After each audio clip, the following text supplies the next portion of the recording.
I promise you, at the end of this video, I will show you the greatest video game song ever written. But it's gonna take me a bit to explain why. A word to our players. Exploring Vana'Diel is a thrilling experience. During your time here, you will be able to talk, join, and adventure with many other individuals in an experience that is unique to online games. That being said, we have no desire to see your real life suffer as a consequence. Don't forget your family, your friends, your school, or your work.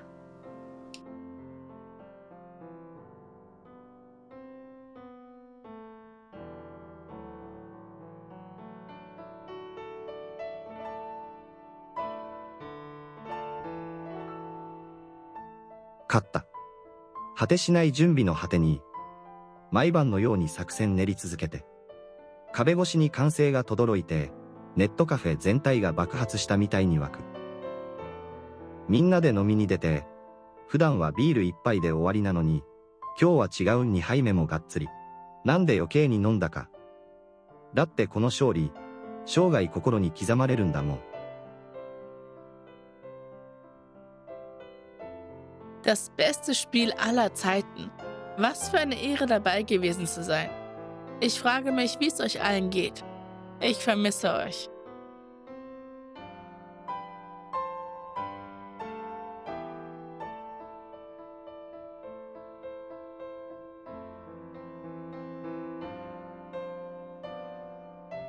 كانت هذه أول لعبة لعبتها على الإنترنت.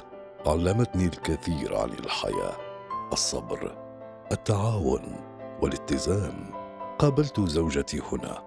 إنها ليست مجرد لعبة، بل فصل حقيقي في حياتي. إنها بالغة الأهمية لدرجة أن قصتي لن تكتمل بدونها.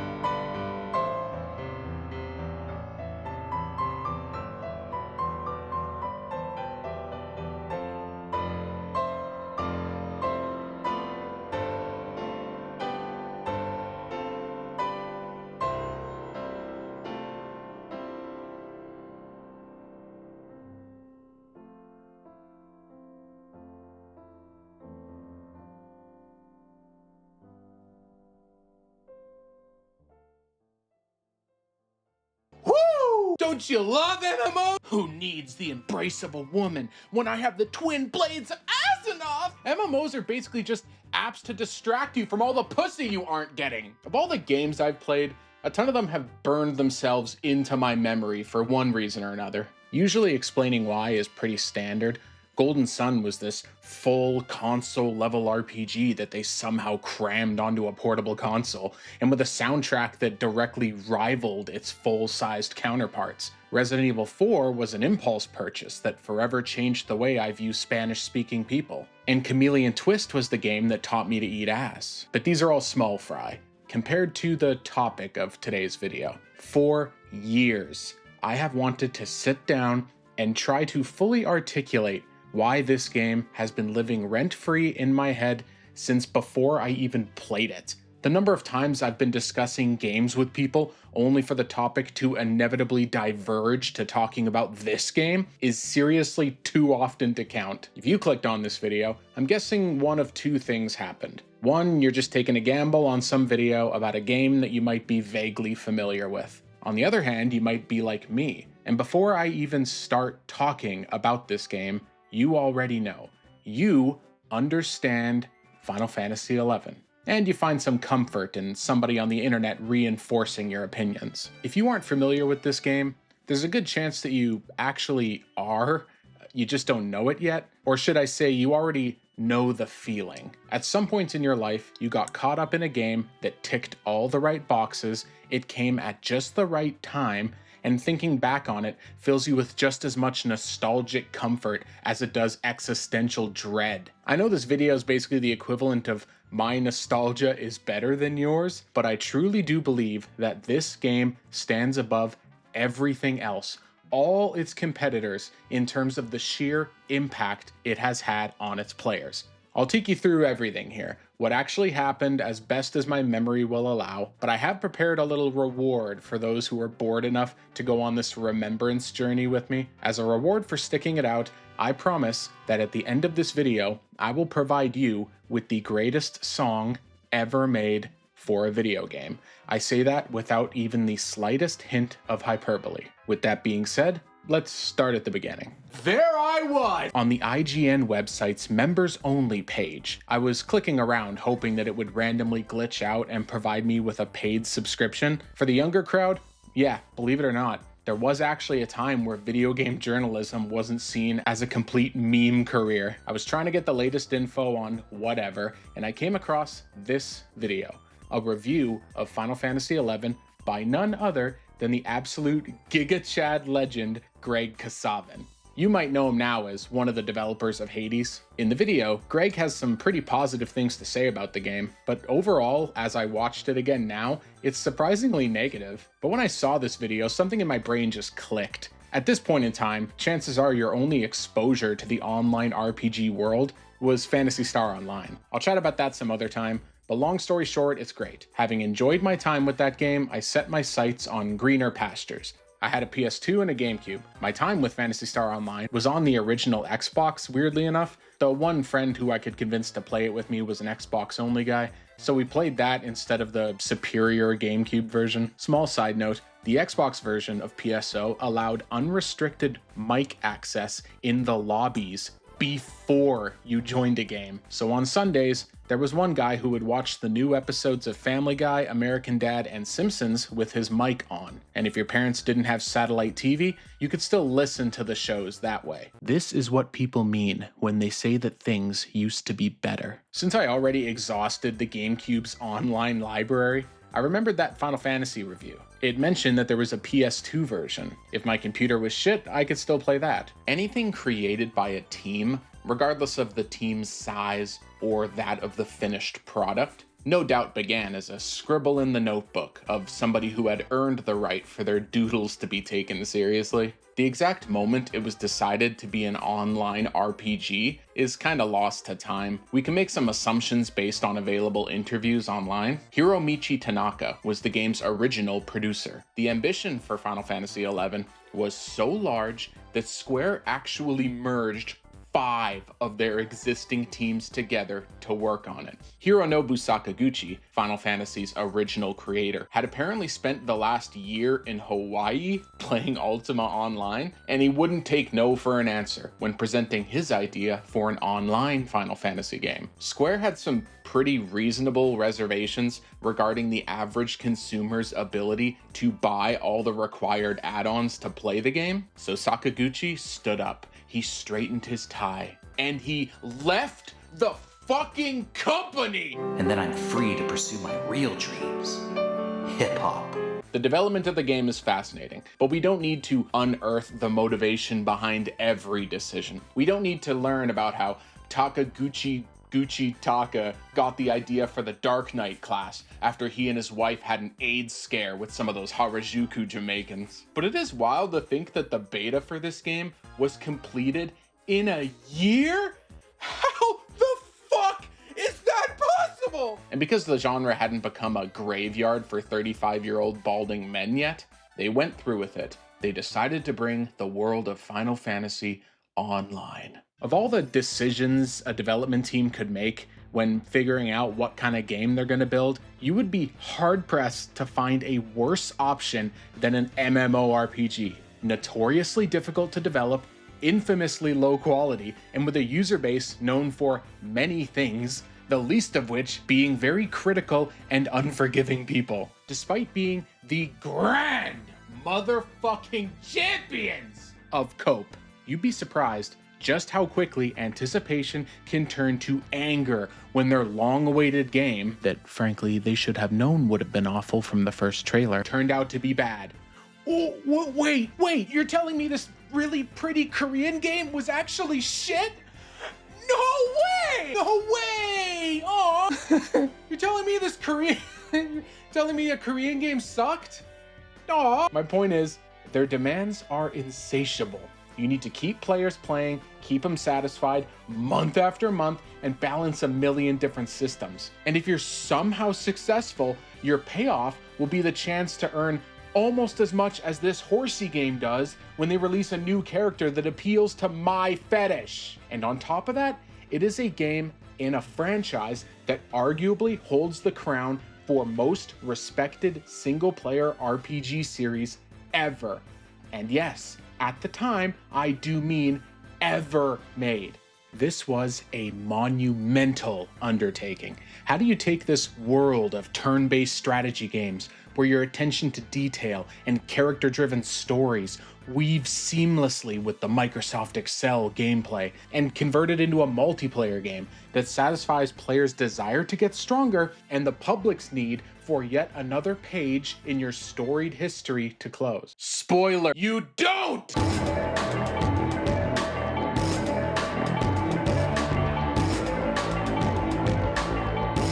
Once you get home and unpack this sucker, it's really surprising how you can just put the disc in and play. Just like that. Easy as pie. Easy as pie. Just like that. Easy as pie. Just like that. Easy as pie. Just like that. Okay, this game does have a launcher that is notorious for being a slow, buggy piece of shit. You see this? This was me installing the game to play for this video. I downloaded the required 20 gigs from Steam in like 2 minutes, and the remainder here took 2 fucking hours. This launcher fucking sucks. Oh yeah, and get this, they reserve the right to temporarily pause play online services in the event of an explosion. Lazy fucks! Play Online gets a seriously bad rep. I don't think it's totally deserved though. The executives probably forced it through, and the dev team has been surprisingly consistent in keeping it supported over the years. Lastly, I would like to add fuck Microslop and fuck Windows. I currently have no Windows boxes on my property, but I do have a spare, and when I wanted to check something on the Windows version of the game, I got this error. What the fuck is direct play?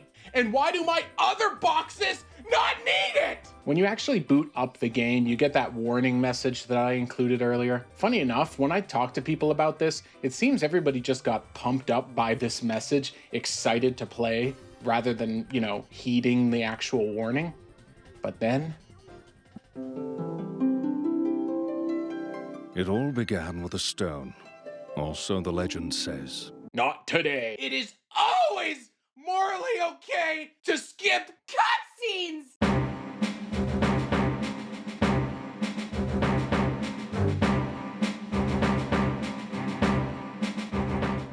Do you hear that? This beautiful tune? This is the Vana'Diel March, a welcome tune of sorts that has remained unchanged since the game's launch. It has become the backbone of the login process. This nostalgic bastard is the modern day Siren's Call. Well, you know, assuming all your sailors are Japanese incels. This is my character. I have had her since like 7 months ago. I entered a false birthday on my OG account so I could never recover it. You know, circling back to that terms of usage. This thing's really getting annoying. No explosions? No 12-year-olds? This thing sucks! So you log in, and you create either a cat girl or a child, depending on your fetish. It's actually a pretty good selection of races. Something I always loved was the different music that they assign to each race. Each song is meant to summarize the race and sort of get you in the right mindset for playing as that.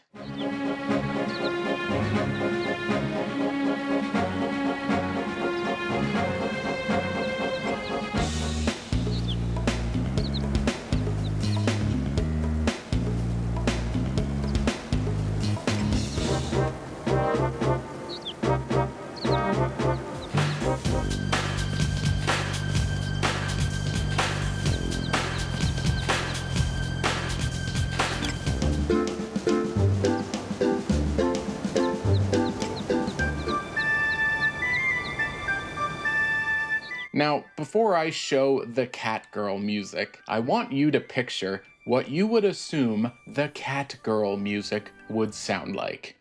You got it?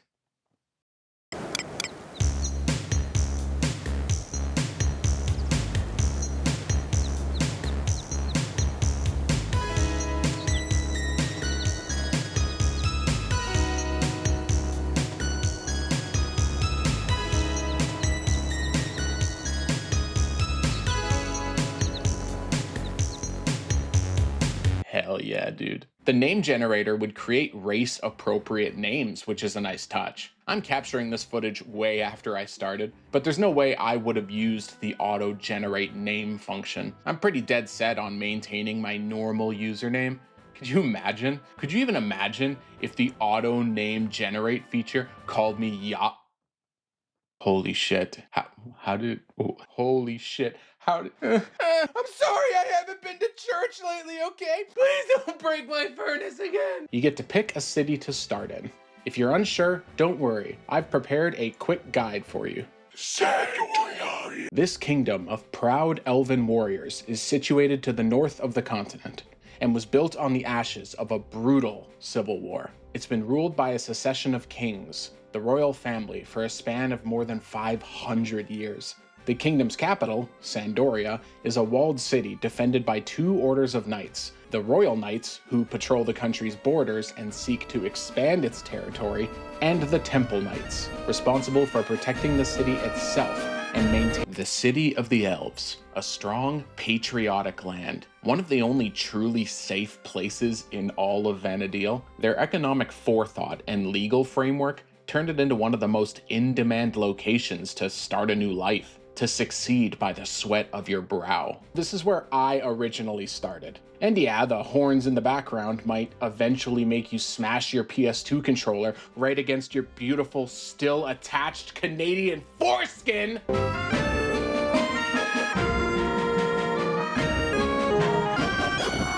Eventually you'll tune it out. If you're looking for the standard offering, your favorite position is doggy style, your favorite porn star is Asa Akira, you don't care if something is subbed or dubbed, then this is your place. Bastok! Originally built by the Galkan people, driven from their homelands due to their obnoxiously large cocks and ability to do kickflips on command, where they don't even have a word for polyamory. A gritty, dark, and sometimes beautiful mining town that somehow attracted enough hot bitches and money to become the greatest fucking city in the world.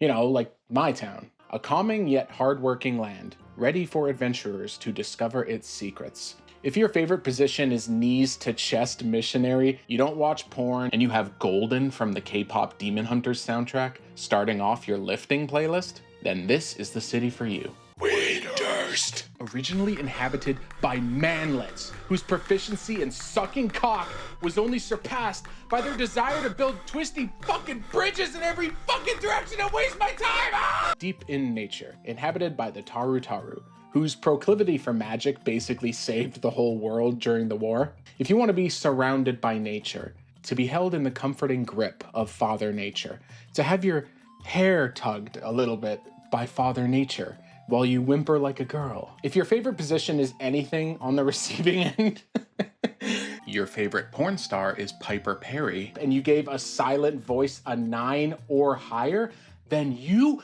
fucking belong here! And here you are, the city of Bastok, with no fucking clue what to do. But you know what?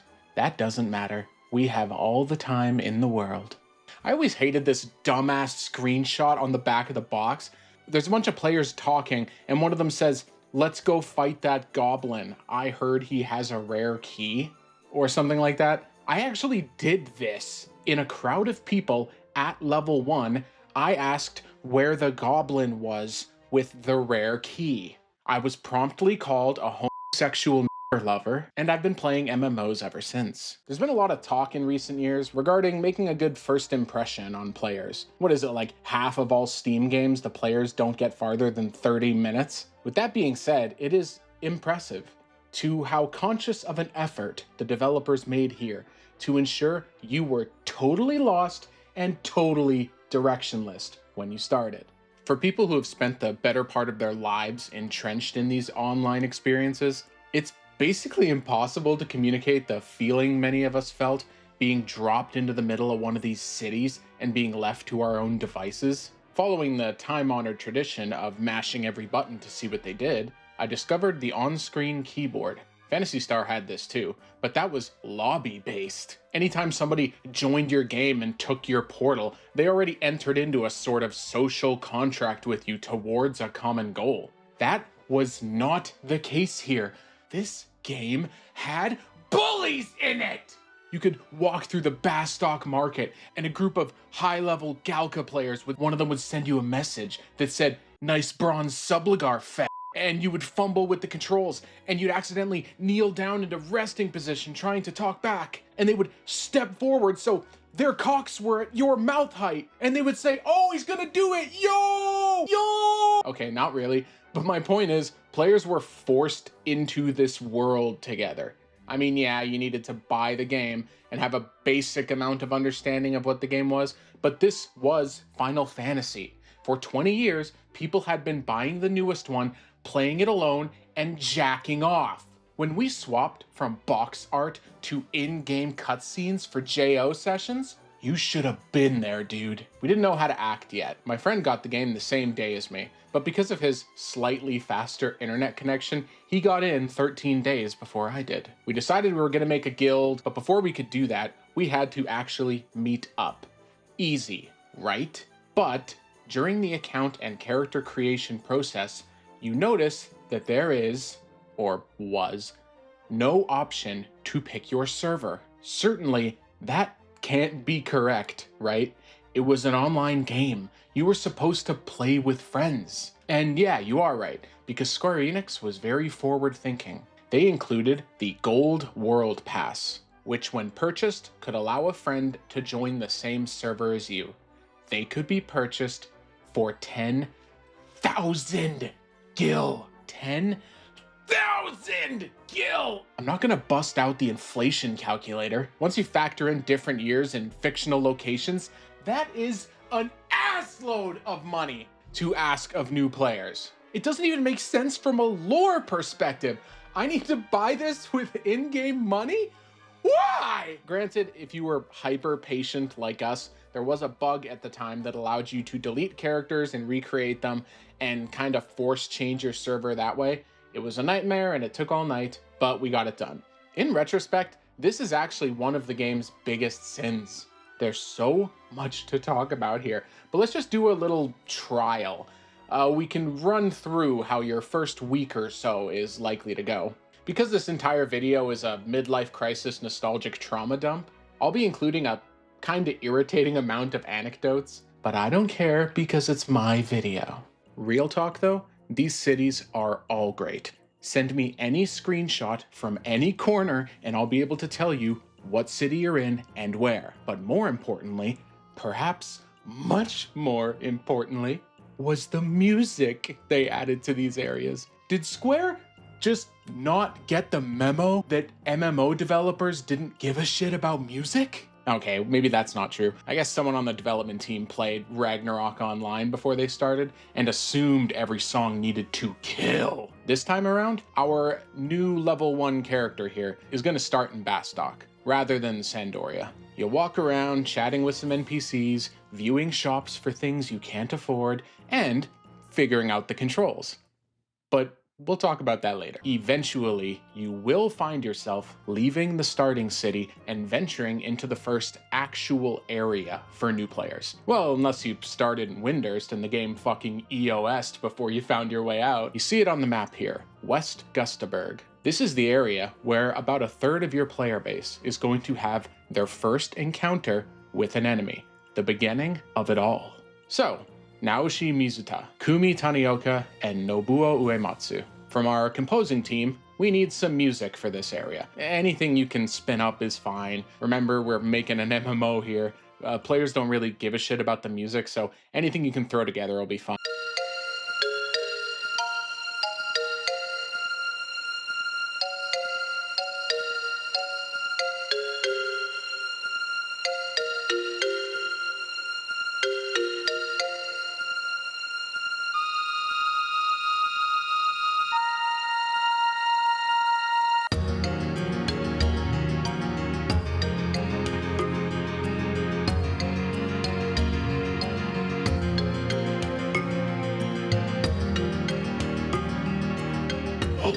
shit, this song rules. Quick tip, before you enter the first area here, make sure you get this NPC to cast a signet on you. This makes crystals drop from mobs, which you can sell stacks of for a decent little profit. It's also virtually guaranteed to be the only way you will make any money for the first 60 hours or so. Oh, you didn't know about this signet?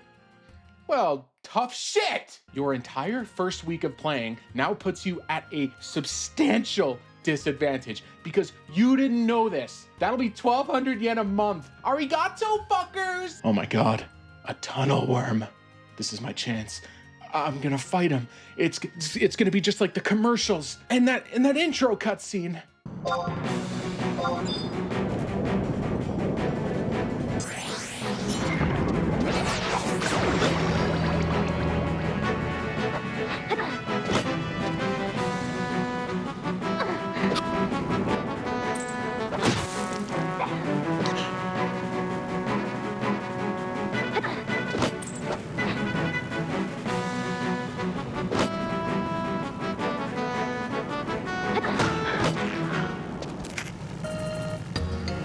That was awesome! Gained 448 experience. So if you played back in the day and you haven't tried this game since the modern version of it, feel free to pick your jaw up off the floor.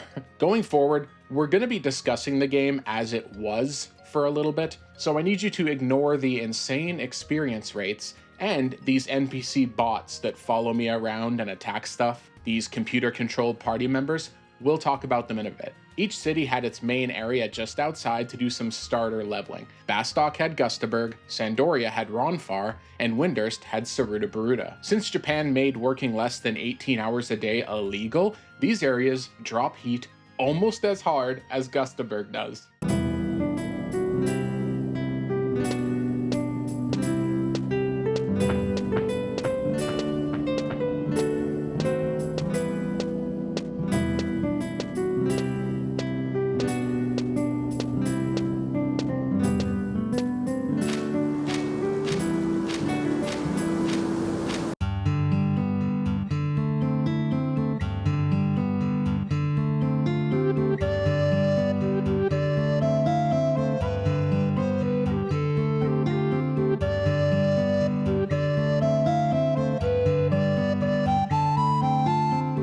Generally used for leveling from 1 to 10, so half the map are these low-B enemies, and then they add a few more a bit farther out that take a few extra hits. The entire battle system is slow, to say the least. But if you're like me and refuse to acknowledge any of this game's shortcomings, we prefer to call it methodical! Once you target them and attack, your character will just start auto-attacking. While they do that, we have some options. Magic spells, abilities, items, disengage, and check. The check system is really cool. Before you fight an enemy, you can check them to see if it's, worth attacking them or if they'll fucking destroy you. It ranges from too weak to be worthwhile all the way up to incredibly tough. And yes, pro players. I know I left one out. We'll get to that. Also, I learned like 2 hours before recording this that this system was straight up stolen from EverQuest.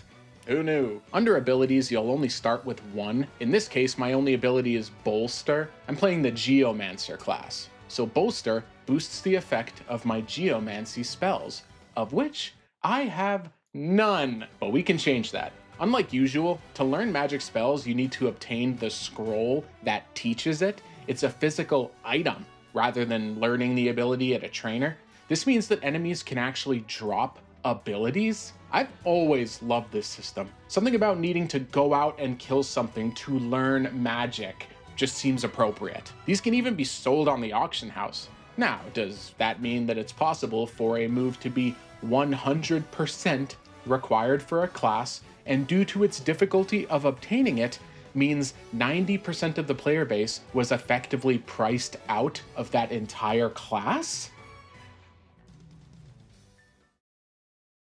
You see this how my club skill leveled up. Every weapon type in the game has its own weapon skill. It's nothing fancy. You hit the enemy with something, your level goes up in that thing. Every time you hit an enemy, you'll generate TP. These points can be used to activate weapon skills, devastating attacks on your opponents. What weapon skills you have is based on how high your weapon level is. So if I keep hitting things with my club, I'll eventually learn cool new club skills. Neat, right? Late game, there's some unlockable weapon skills that require some pretty intense effort to unlock. This would have never happened back in the day, but right now for this video, I have the first few levels of Geomancer spells in my inventory, ready to be learned. So I can read one here and show you what it looks like. The scroll will show you which class can use it and at what level you can use it. If you choose Black Mage as your starter job, you at least get the Stone spell to start off. White Mages get Cure too, but as you kill things, after just a few fights,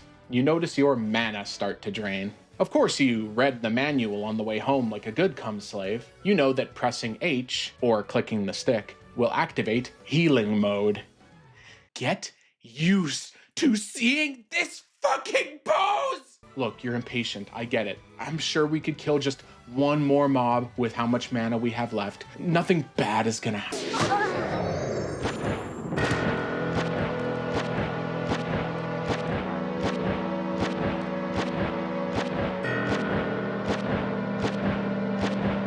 Ooh, gotta be careful. Okay, next time I'll be sure not to instigate combat with monsters I can't handle. If I don't bug them, they won't bug me. I'm sorry for invading your turf. Let's do a land acknowledgement to show you how sorry I am. But much like appeasing the native tribes people after colonizing their land, your apology will never be enough. No matter how far you get from the enemy, they will never, ever stop. Not only do they not stop, but they turn into Gumby and abuse the game's tick rate to attack you from like 50 fucking feet away! How are you hitting me? Oh, you see two medium strength enemies kind of close to each other, and you only want to fight one? Sorry, we're a package deal. The uglier friend says. Here's a fun note. You can't even turn the camera when you're dead.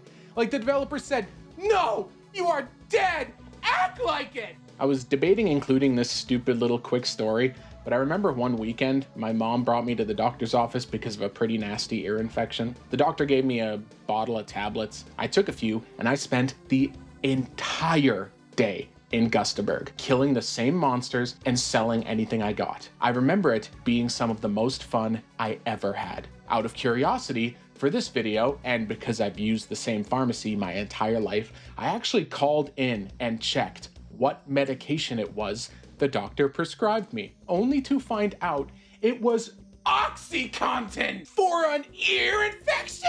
They do that? Well, whatever. I thought it was great. Once you hit level 10 in the starter area, you'll notice that enemies give you either pitiful experience points or literally none. So you grab a snack and you venture a little bit farther out. This is where the game fundamentally changes. That warm, inviting atmosphere that they pulled you in with dissolves. That incredible music replaced with the chilling drone of wind in an endless valley.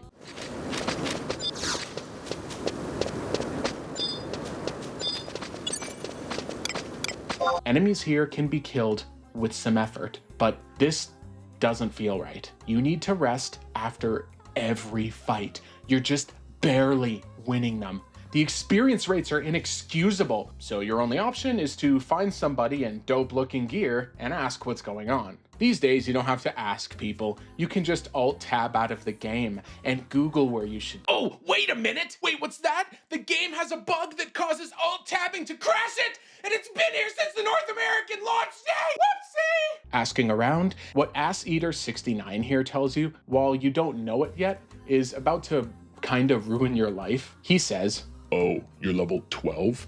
You'll need to join a party. Head to the Volcrum Dunes. Is there no way to move any faster than this? You think to yourself. What you're seeing here, these rolling fields that seem to stretch forever, where your character seems to be battling against their own spine problems and posture as they run. Get used to this sight. If you were savvy, maybe you even grabbed a map of this area. And when you check it, hey, the dunes is just north. You open the map to ensure you're going the right way.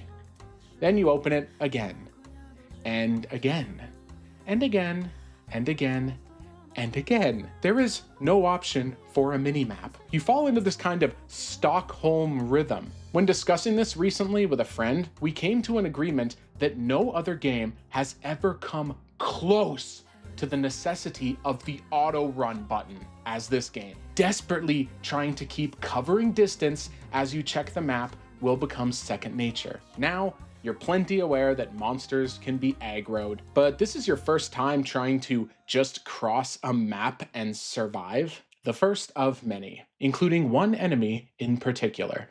I am so happy to be introducing you to PTSD in video game form. The Goblin. Gonna fuck your shit, gonna fuck your shit, gonna fuck your shit up. Gonna knock your bitch, gonna bang your bitch, gonna knock your bitch up. Gonna slap that ass, turn apart that ass, dilate that ass. Yeah. No matter how far you venture from home, no matter how many expansions removed from launch day you are, these guys never go away! These guys are so infamous that a quest in the capital city involving one of them as an NPC character became notorious for scaring players when they opened the door, thinking they pulled a mob in the middle of the city. Think about that! This isn't Five Nights at Gumby's where something pops out and goes, no! Ooh.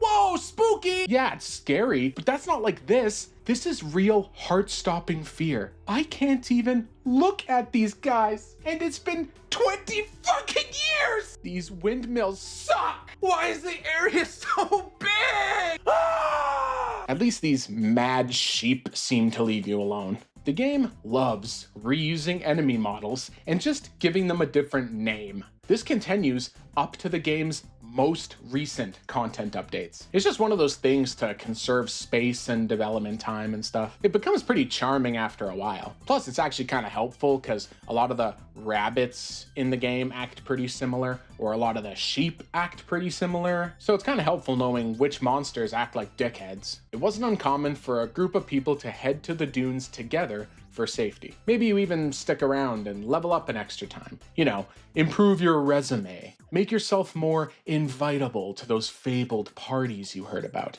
Let's just kill another one of these sheep. Oh my god! What is happening? What the fuck is happening? None of the other sheep aggroed us. Why? Oh my god, look at how much damage he does. Can't even touch it. Ah! Let's just pause for a moment. Remember that check feature? The one that lets you see how hard the monster is from too weak to too difficult? Well, it seems there's another option above all else. The enemy's strength is impossible to gauge. You see, this isn't mad sheep. This is Tremor Ram. This is a boss monster! Yeah, in the middle of this beginner field is a boss monster! Known in-game as notorious monsters, or NMs, they spawn in all areas, but their stats, as you could see here, are not like others. Most of the time you need a party to take them down, but they have plenty of rewards to justify the efforts. This piece of shit ram here? Everyone has run into this fucker at one point or another. He's right at the entrance to the dunes! What did Square Enix think was gonna happen? The first party I was ever in wiped due to being aggroed by a notorious monster. It was me and two others, just trying to get to the dunes. Couldn't even get that far. Hey kids, get ready for Final Fantasy Online! A living, breathing world! Tens of quests! Fucking valleys of windmills that 3 retarded children can't even get across without fucking it up! Like everything else, just try again. You remember the words told to you by Sexboner1488. Not only did he tell you that you needed to head to the dunes, but he told you something else too. Yeah, head to the dunes. In the middle, there's a town called Selbina. Go there first. That is all we had. Head to Selbina. If you check any of these monsters, You and your two little fuck buddies that followed don't stand a chance. Your option is to run and pray. I seriously question if anyone was able to get to Selbina on their first try without pulling something. You gotta run through the caves here and hope that you don't aggro bats and cross the rolling desert, hoping that you don't pull a goblin. If you believe hard enough and get just a bit lucky, you will have arrived at the game's first new city, the desert oasis of Selbina.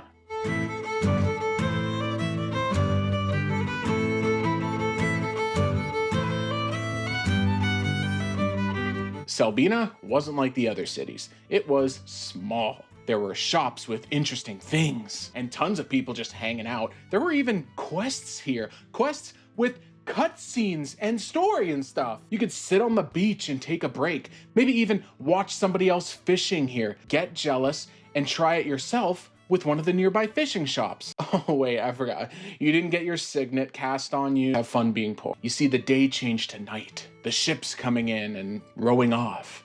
It was amazing. Now that we're here, we can set our home point here. So when you die, you'll get brought back here and not in your main city, back across all those other areas. Since our adventure started here, it doesn't seem like I've actually covered much yet, but everything so far, the starting out, crossing this field and getting in Selbina, this is probably your first weekend playing. I always loved that you needed to select doors first to open them.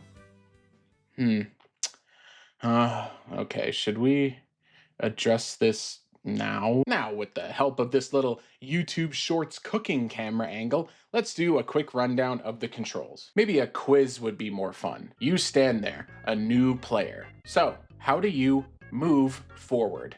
Any guesses?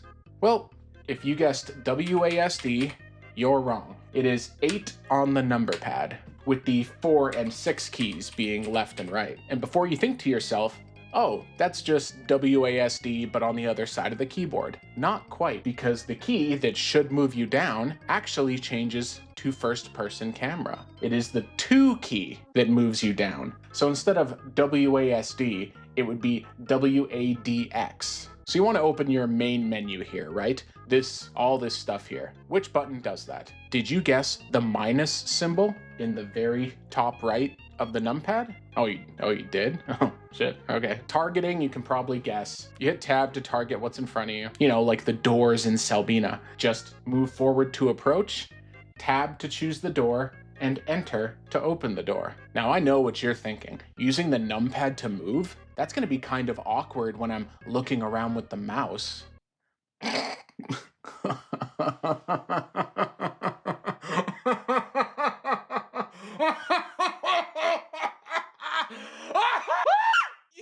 absolute brainlet! Feast your eyes on the superior control scheme. You move the camera, open your menus, auto run, open chat, change from run to walk, all with the same hand. The mouse isn't even fucking used! While you're playing, your hands will probably look something like this. From an outsider's perspective, this might be a deal breaker for people, and I know my bias is showing, but here's my certified hot take. This is the best control scheme ever in a video game. I know, it sounds like I've been smoking clumps of shoal weed, but it's true. This game was before WoW.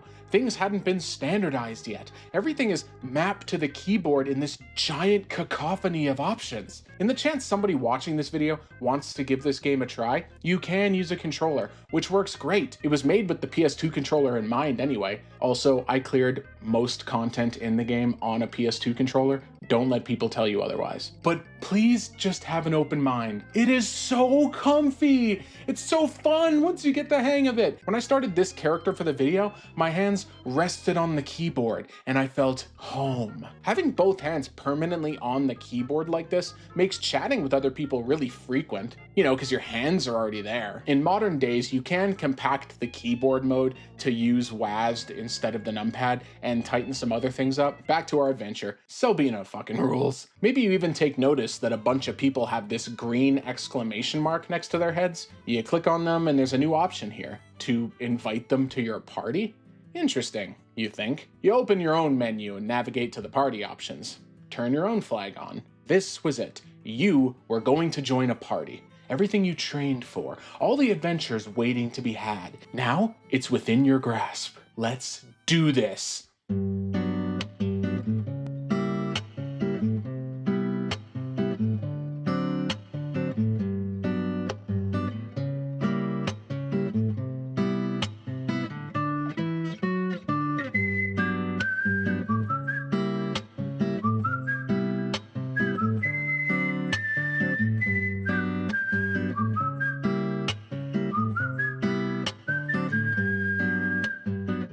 Okay, here's the thing. Even the most staunch supporters of this game will admit that not having a group finder is madness. Yeah, I know, Beastmasters, go kick rocks, we get it. You solo, whatever, dude. I chose glory and friendship, and you chose semen retention. We all have our own paths, dude. You had two options. Either just wait for somebody to invite you, or start a party of your own. And since you haven't the slightest clue of how group play actually works, you just wait it out. But eventually, you get the invite.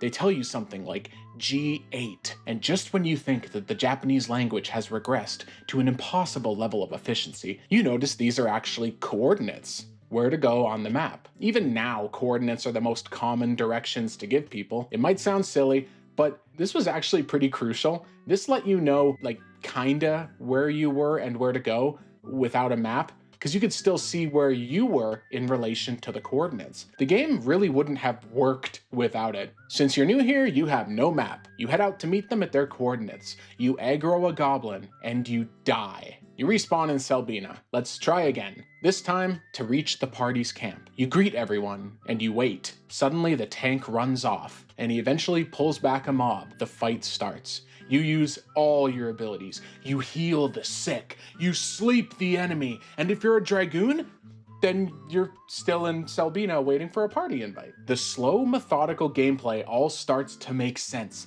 6 people working together to defeat enemies is a genuine thrill. Your party's just knocking out lizards and crabs, and you're seeing EXP levels you didn't even know were possible. Holy shit, I'm doing it. You think the imposter syndrome you felt since the game started finally fading? You can do this. First one down, then 2, then 3 enemies down. You ask the tank to slow the fuck down because you're out of mana, but the tank can't read and he pulls anyway. You see the tank run from over the horizon. There's a lizard behind him just like before, but what else is there?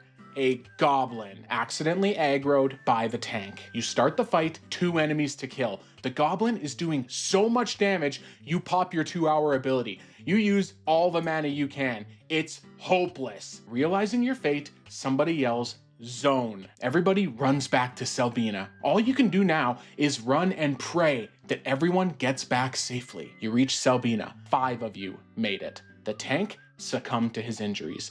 You wait in Selbina for him to resurrect. Oh, what was that? He forgot to change his home point to Selbina? So it's going to take him 45 real fucking minutes to run back! Okay! The party is dead.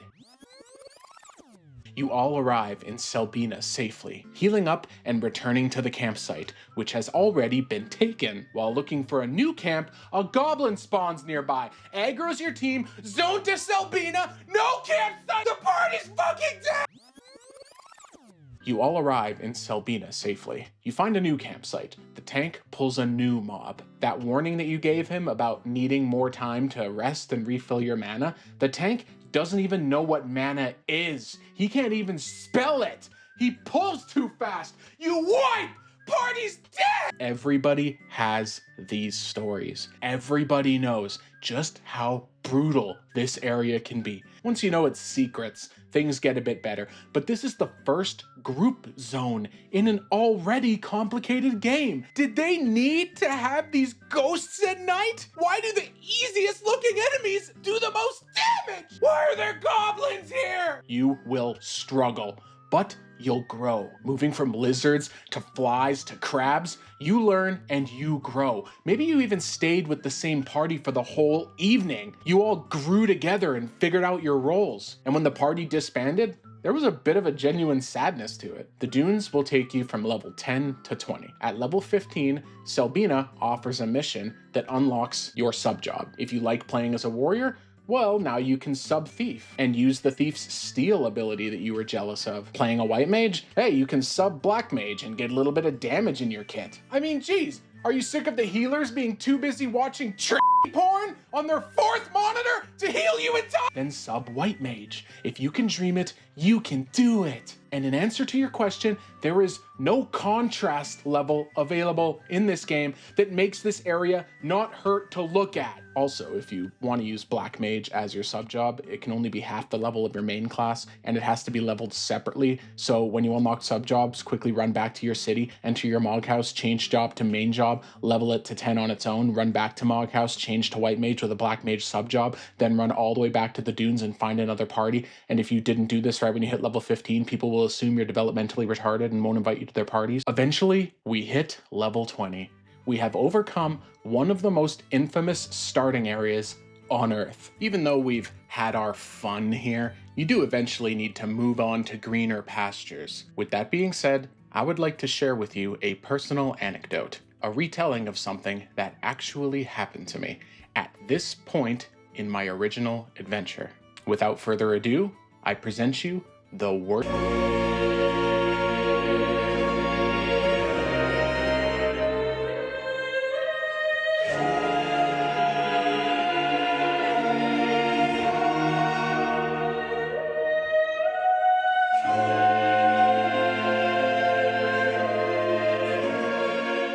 The Valkurm Dunes provided an even greater challenge than I had anticipated. Now that I had a basic amount of experience under my belt, my familiarity with the game's systems and mannerisms was increasing. Both myself and my character were getting stronger. Having been conditioned to just ask around when I needed guidance, I did. And after annoying like half of the map's player base, someone eventually replied, telling me at my level, level 20, to go to Qfim Island. Where is that? I asked calmly. Lethane Plateau, Jugnar Forest, Rolandberry Fields, Upper Juno, Lower Juno, Port Juno, Qfim Island. At that moment, I understood what had originally motivated the pioneers to search for opportunities in a far-off land. Because Sandoria was my starting city, I already knew where Lethane Plateau was. Hell, I even had a map for the area, a pretty big luxury at the time. I ventured out and passed by this monolithic white entity, which I hope to interact with someday soon.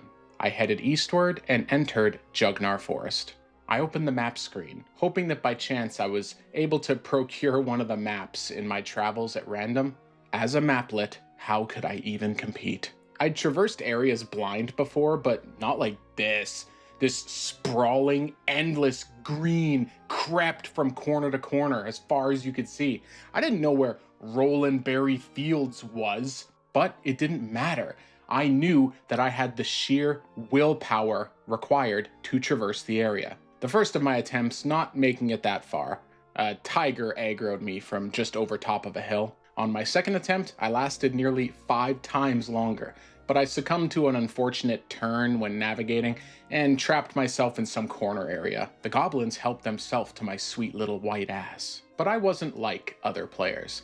I had the whole day to do this shit. So I continued. Try after try after try. Eventually, I saw the screen fade out and was greeted with this, a new area, Rolandberry Fields, like I heard of in the legends. This area, not to be taken lightly, but with this newfound determination giving me a second wind, I just followed the outside of the map, dodging anything that so much as looked at me funny. The map faded again, and with that, I was here, the capital city of Juno. This wasn't like back home in Sandoria. Players here were wearing full crazy sets of equipment. Every NPC here had a story to tell. I really did make it to the big leagues. I took some time to explore and, eat dinner IRL because getting this far took my whole fucking morning. And what's this? An auction house. I recognize this from the one in Sandoria. This gear I had on? Nah, that was the old me from my old life. The new Yossy was stronger. He was someone you could be proud to have in your party. Checking the auction house, I saw the few drops I had gotten at the dunes actually sold. I had more than triple-digit gil for the first time. I wasted none of it. I checked the auction house and bought a full set of gear, level 20 on the dot, replacing everything I had. In an almost sentimental moment, I actually had to offload my old gear on the auction house to afford my last piece. It sold quickly. When I put this all on, my dad walked into the room. He looked at the TV. He didn't even know what he was looking at. Full level 20 gear? How could he possibly know? The exploring I had done already told me where to go. Here in Port Juno was the entrance to Cutham Island. I set my flag to seek a party and I entered. Not that long after, I saw the message, "Party, do you need it?" I promptly agreed. Even my lack of map for this area couldn't get me down. I was on cloud 9. The guy who invited me offered me some assistance and told me where the party was located, just outside the first hallway to the right. He even warned me that these dancing weapon enemies could aggro and kill me on sight, but I worked past them. And here I saw the light of Cutham Island for the first time just beyond the introductory crevice. I stepped out, I headed right, and Oh God, that thing is huge. That thing is huge. Did he see me? Oh God, of course he must. Of course he fucking saw me. Oh fuck! I tried to run. I truly did, but it was hopeless. His immense power overwhelmed me and I succumbed to my injuries. Now, before I continue, a quick history lesson regarding a feature that the game has removed. Not only would you lose experience on death, but if this experience loss caused your numbers to go into the negatives, you would level down. I sat here looking at this button. This fucking button, return to home point. I wasn't new to dying. I'd seen it before, but when was the last time that I set a new home point? I remember biting my nails. I hit the button, the game loaded, and there I was, in Selbina, in the Vulcrum Dunes. My whole day, it must have been either 6 or 7 p.m. when I started this at sunrise. My crowning achievement, my travel to Juno, was gone. I bit my nails harder, looking at my surroundings as a realization set in and twisted my stomach. I was naked. Now, this would usually be sick, but I panicked. In a frenzy, I opened my equipment menu. It was empty. Every single slot. The new gear I had purchased for myself had a level 20 requirement on it. And my previous gear, to help me level back up to 20 now, I offloaded it on the auction house. I was trapped. No money, no gear, with the entire day's efforts lost and actually regressing farther than when I had started. I remember being alone when this happened. I sat there in Selbina, in the dunes, naked and broke. I stared at the screen for a bit and I cried. I thought back to what I had done wrong, how badly I fucked up, and it was too much to take. I sat there and I cried. I think about this moment usually once a week or so. In some ways, I never recovered from it. Oh God, it gets even worse. You go in, you get killed by a beetle, and then you get res, and then you get killed again, and you still lose a bunch of XP. But here's the problem, in FF11, you died, and you bought new gear, and you had to sell your old gear to get your new gear because money was not easy to come by in FF11. You couldn't even wear your gear anymore. So now you'd be naked. In this moment, I had two options. One, I could admit defeat at the hands of a cruel game that was designed to break me. Nobody would blame me if I did that. Or I could sit up. I could run all the way back home to Sandoria, beg someone for a level 1 sword, and grind my way back to victory. There was no way I was going to let this fucking game beat me!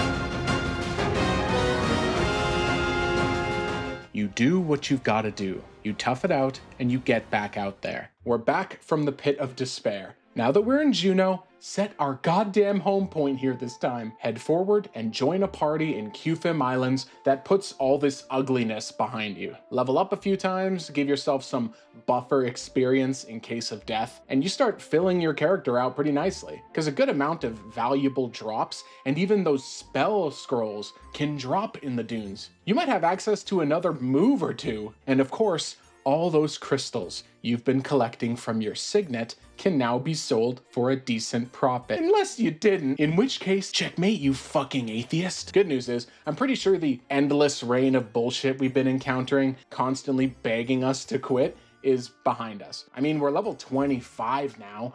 I'm not a little baby anymore. And from here on out, we won't be subjected to completely artificial, time-gated bullshit. Now, let's get a Chocobo.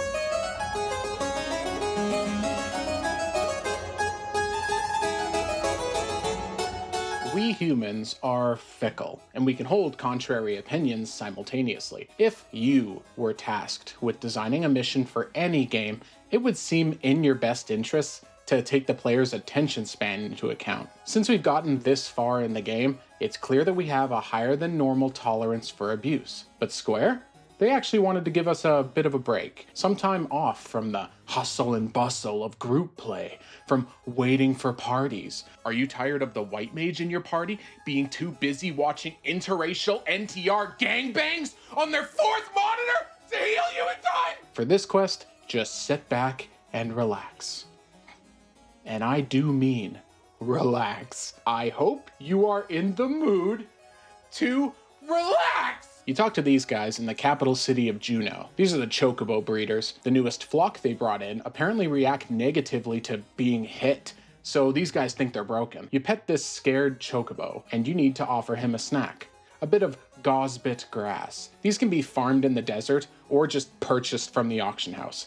You feed the Chocobo, he gets a little bit happier, which is good, that's what we want. So you try to feed him again, and nothing. You ask around again. Sister Fister January 6th tells you that you need to wait an hour. Oh, yeah, like an in-game hour. Well, how long is a Vana'Diel hour in American Standard Time? But no, when he said an hour, he meant literally a real hour. You need to stand here with your game on, feeding this Chocobo handfuls of grass once an hour for 6 fucking hours! I've never gotten over this. I can't fucking believe somebody on the development team okayed this idea. This is insane! Square floating over our heads like time vampires trying to take it all away! I really wanted to limit the amount of time I spend in this video talking about other games, or kind of leave it for another section, but just to touch on it, I played WoW on launch through Classic. I'm familiar with the gaining of a mount in that game. Yes, it feels good when you drop some coin on your first mount, but this is different. They are asking you to give up an entire real day just as an offering to prove you're worthy. Years ago, this timer was changed to 1 minute, I think, as in hand a piece of grass every minute. It's another example of the modern form of this game. And get this, once this mission was done, you didn't even get a Chocobo. You got a license, meaning that you can rent one. You'll own nothing and be happy. But for those of us that had just spent weeks running across this godforsaken world, hiding from goblins like a pussy and losing afternoon after afternoon to a 1-second fuck up, the feeling of this, of getting on the Chocobo, was indescribable. If you still don't see what the big deal was, then frankly, you just don't get it. You will never get it! Take my and ready. Oh, go! Take my and ready. Oh, go!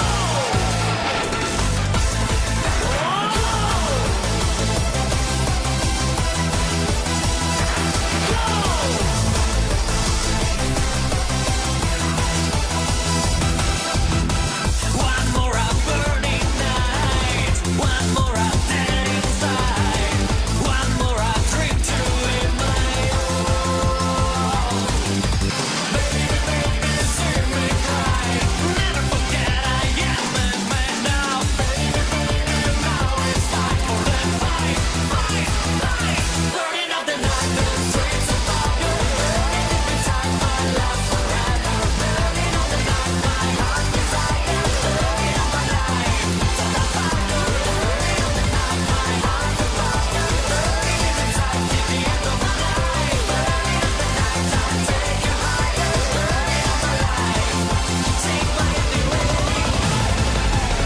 Once you hit level 25-ish, you had a few options for where you could go next. A lot of people recommended this far-off tropical land of Kazam, an area that's only accessible through an airship in the port of Juno. You thought you were being so smart keeping some gil aside to buy a pass? You should know better than that by now. In Vana'Diel, the only currency that matters is your time. Talking to NPC Godal, he offers you two options for the airship pass. You can either collect chest keys from 3 areas that, surprise, are really far away, or pay him $148,000 fucking dollars! Something I found really funny was how on this character here that you're seeing, I actually did just buy the pass. I just wasn't in the mood to run across the world and gather all the whatchamajigs. Young me would have freaked out if he saw me ball this hard. For years now, I've instituted what's called the airship test. It's a simple test to find out if your favorite MMO was ever actually good. If there were transportation methods that you could board with other players that needed to be waited on in real time, then your game was good. Bonus points if the top of the ship spawned high-level monsters so that lobies could hide in the basement and feel jealous of the Japanese people up top killing everything. Kind of crazy that both of these games did this. What a good mechanic. What a good mechanic. Taking the boat was an ordeal. When I head to my bus stop in the morning, there's this final corner that I need to make before the stop comes into my view. The worst feeling on earth is seeing the bus drive away from that corner, just missing it, and knowing that you gotta settle in for the long haul. Here, things were no different. If you saw the boat docked at the harbor, you needed to haul ass to get there in time. If you missed it, congrats on sacrificing the next, 40 minutes of your life on nothing? And you can't even leave because you already paid the fee. Holy shit! Because everything is so weirdly laggy to accommodate dial-up internet, you could even get there in time and it would just take off anyway. Being trapped in the ship with other players gave you an excuse to talk though. Sometimes you see this bag next to somebody's name. That means they have an item for sale. So you could examine them and browse their store and buy anything if you liked it. One time, I had some super common item. I think it was like a crab shell, and I listed it for 10,000 gil. Some dude who was strapped to the 9 in endgame gear bought it off of me and said, "Thanks for the crab shell, kid," and went upstairs to fight the monsters. That actually happened! That was the moment I realized I was a power bottom. Waiting to arrive at Kazam, this is actually the first area we're going to be visiting that was not part of the original game, but rather its first expansion. We'll go through those in a moment, but let's just set a bookmark on our adventure. Soon we will be level 30, and level 30 is where you need to start making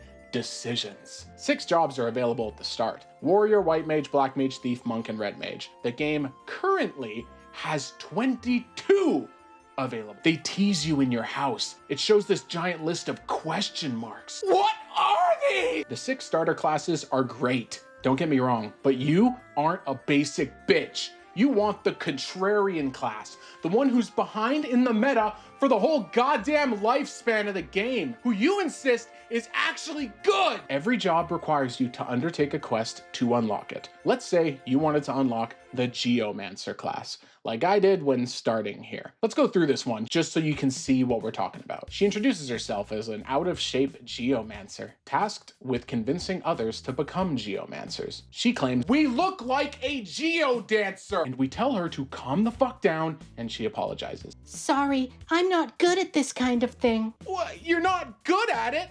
Isn't it your job? The Order of Renea, the Geomancer's clan. We agree to give it a try. How magnetitabular. What? She tells us the history of the Geomancers while forgetting all of the important information about the history. This is pretty funny. Geomancy is a kinetic energy unlike any other, one that actually responds to us emotionally, the life stream. We can use geomantic incantations to control it using something called a luopan. If we want to join her cult, we will need one. She says that luopans aren't like fathers who just abandon you on the porch when you're 7. Ha, see, I'm not kidding. She actually says that. We need to bring her a petrified log and a fistful of soil. Those giant sculptures that we ran by earlier, way earlier in the adventure, during that whole gamer moment I was having. Under the stairs here, we can find the fistful of soil. For the petrified log, once you kill enough of these things and push a bunch of the boundaries, you'll get your log. Bring the goodies back to Sylvia. Hand them over, she does some stuff, and creates us our own Luopan. Now that we have it, we need to bring it to an Urhgan lock, somewhere nearby, and get it to connect with nature or something. She warns us that it's gonna take a while, and that there's probably one of them just outside of town. We find this space, the most beautiful spot out front by far. Clearly optimal for Luopan Earth bonding. We check the area, it looks like something is happening. Arcane energies flow through our veins. Now, just wait an hour. These two quests are 20 years apart in release! How is this still happening? Our Luopan connects with nature, and in turn with us too. Returning to Sylvia, she applies a thin astral patina to our Luopan. Okay, I realize now that using the Geomancer quest as the example for this video was a bad idea. She's proud to invite us to the club, showing off the power of which we are now capable. Wielding a bell as our main weapon, we can call forth this aura of energy, providing offensive and defensive buffs to those around it. You can now become a Geomancer. Back in your Mog house, you see that this new class is available. And again, that part of the video was just a couple minutes, but unlocking this took a few hours in the modern version of the game, where you can just teleport around. Back then, you had to be certain about your choice in job. Not only does every job have a lengthy quest to unlock, but this one is actually way on the shorter side. And if you decide to switch jobs, you return to level 1. Hope you like going back to the dunes!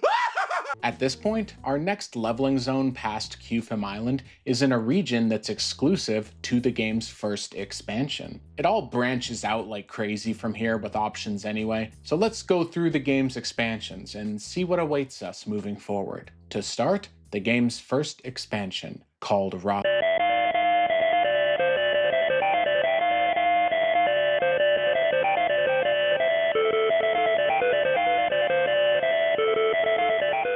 Because so many people consider this to be the base game, we won't go too much into it. In terms of long-lasting changes to the game, it's hard to overstate the game's significance. It added the level 75 cap, up from 50, which is part of the game's core identity. It added a bunch of sick areas, my favorite of which being the entire Kazam area. Hey music guys, spin that shit!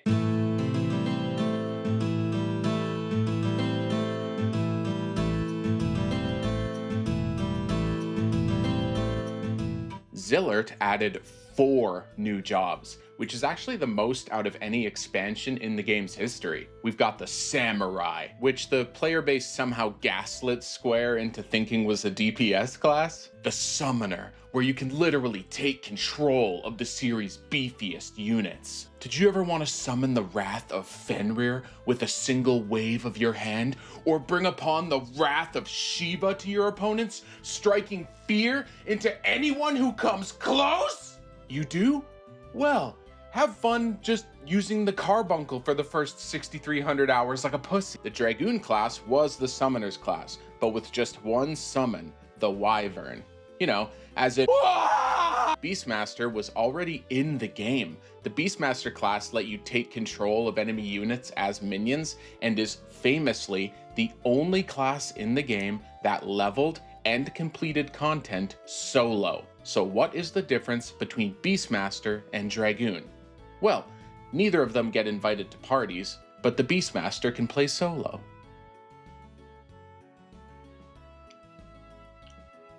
And of course, the final new job, the mysterious Far Eastern. Ooh, oh, what the hell was that? Whatever, it's probably nothing. Anyway, the final class, the mysterious Far East Ninja. Okay, let's just get this over with. The Ninja is a tank class. They do other things, but frankly, those other things don't matter. Ninjas were the only class that had access to this ability, Utsusemi. This ability let you create shadow clones of yourself that would absorb all damage given by enemies for a certain amount of time. Holy shit! This ability is busted! Have you ever played RuneScape? Imagine if only one class had access to the protection from melee ability. This thing is busted! It was the sole reason for ninjas being in demand for every party through the game's entire life. If you played ninja and you didn't have this ability, don't be surprised if you get booted from the party. I remember this moment so well. I went up to the auction house and I checked the price for Utsusemi. It was going, at the time, for 1 million gil. 1 million! This was back then! Do you have any idea how much money that is? At that time, I made all my money by offering white mage teleport services. Cutting down on travel time was always in demand. My link shell helped me farm these few skills that would teleport anyone in your party. You shout in town, offering a teleport somebody, take their money, bada bing, bada boo. This was considered a seriously S-tier money-making method at the time. Considering how hard it was to even farm out the spells, it would have taken me weeks of just teleport services to afford this shit. We were priced out of being a ninja, which sucks, you know? I mean, who doesn't want to be a ninja? Oh, I want to be a ninja. The Ruan Gardens is an easy runner-up. At the time, it featured one of the game's hardest challenges that dropped some pretty insane items for the time. Added more areas, more missions, level cap increase, a bunch of story content, which wasn't actually all that great, but it's fine. Because everything so far in the video has been the base game, we can just kind of skip past this expansion. From beginning to end, this was a pretty amazing place for our side of the pond to start the game. But eventually, much like the government deciding on property tax increases, we wanted more! For most of us, whatever came next would be the game's first actual expansion, seeing as how Zilart was part of the base game, if you remember. But since Zilart raised the level cap to 75, added 3 new classes, and graced us with the best area in the game, you know, Gideus? Whatever this next game is gonna clean house. Oh wait, what? Early coverage of the expansion indicates that there's no level cap increase? Well, I guess that's fine. I mean, we can just level the new classes, right? Like, oh, maybe they'll finally give us Assmancers or Smegmasters. What? What? There's no new jobs either? Dude, we've been dedicating our lives to this game for the last year, and you can't even manage one new job? Not even a 5-level increase to the cap? Well, whatever you have, Square, it better be pretty goddamn good to warrant a whole fucking expansion.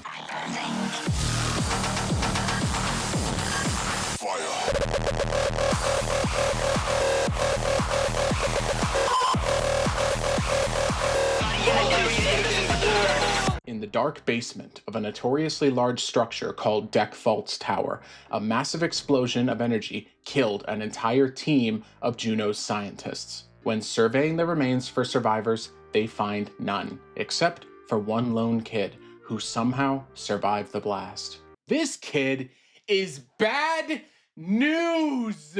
We will literally be here all day if I get bogged down with story explanations, but the entire expansion was based around gathering your boys and journeying into this otherworldly region of Vana'Diel called Promathia. Something I always loved about this expansion is that you can trigger the first cutscene for it by accident. Dekfault's Tower is located in a popular leveling zone called Qfim Island. You can enter this huge bitch whenever you want. You probably will by accident. You just wander in as a low level and you can trigger it. This cutscene.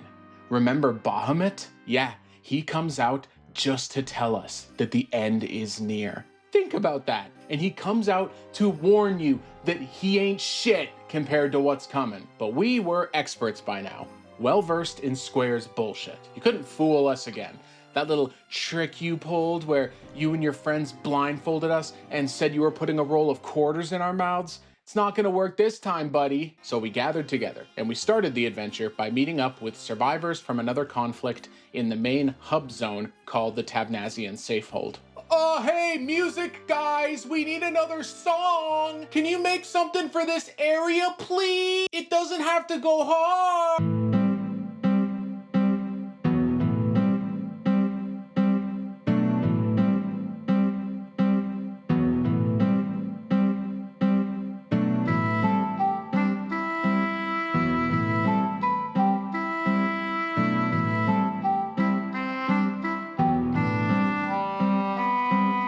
A few days in, couple missions through, we were ready. Everybody cleared the prerequisite quests, and you know those giant white structures that we've been passing by since low levels? Those are actually the key to entering these new areas. But as we started, we realized something.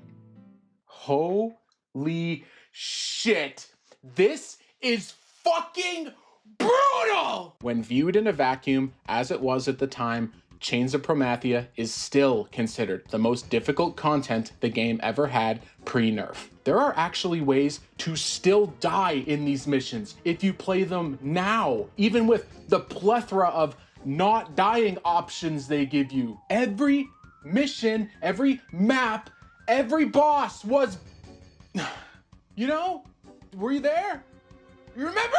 The actual challenge was finding people sick enough to actually do these missions with you. My link shell at the time, link shells are guilds in this game, my link shell didn't even do the ending missions because we got sick of our interdimensional guts being rearranged. So you're saying it was the best expansion because it was too hard and you died a lot? That sounds kind of silly.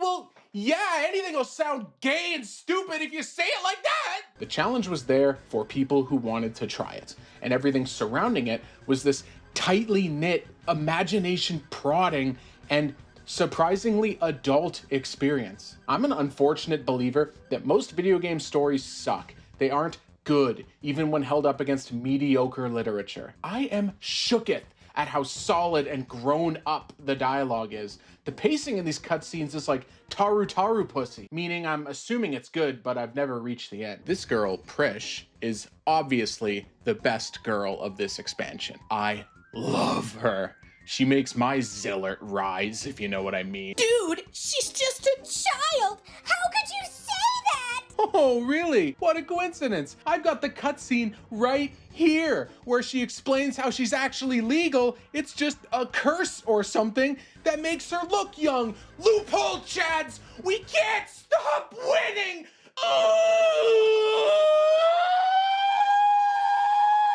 Up until now, there wasn't really much in terms of end game content because actually completing what was here meant that you were an unemployed psychopath. Square decided, you know that little warning that they gave us at the start when the game boots up? You know, don't forget your family. These same people added Dynamis, a hyper grindy end game gear upgrading zone. Yeah, the Japanese players could handle it, but we couldn't. This fucked up more white boys' lives than metadata searches for CSAM content. Tons of areas, tons of shit, stuff I didn't even mention. This expansion is well loved. I'll say universally agreed to be among the best. You know that infamous boss from this game that you might have heard about in another video? Absolute Virtue, the one that took so long to beat it caused the Japanese to piss and shit themselves? That was here too. Promathia Mission 8-4. Do you need it? If you actually beat this mission during this expansion, I kneel. It took me 6 years of messaging people on Yahoo Auctions to find one of the actual promotional posters for this game.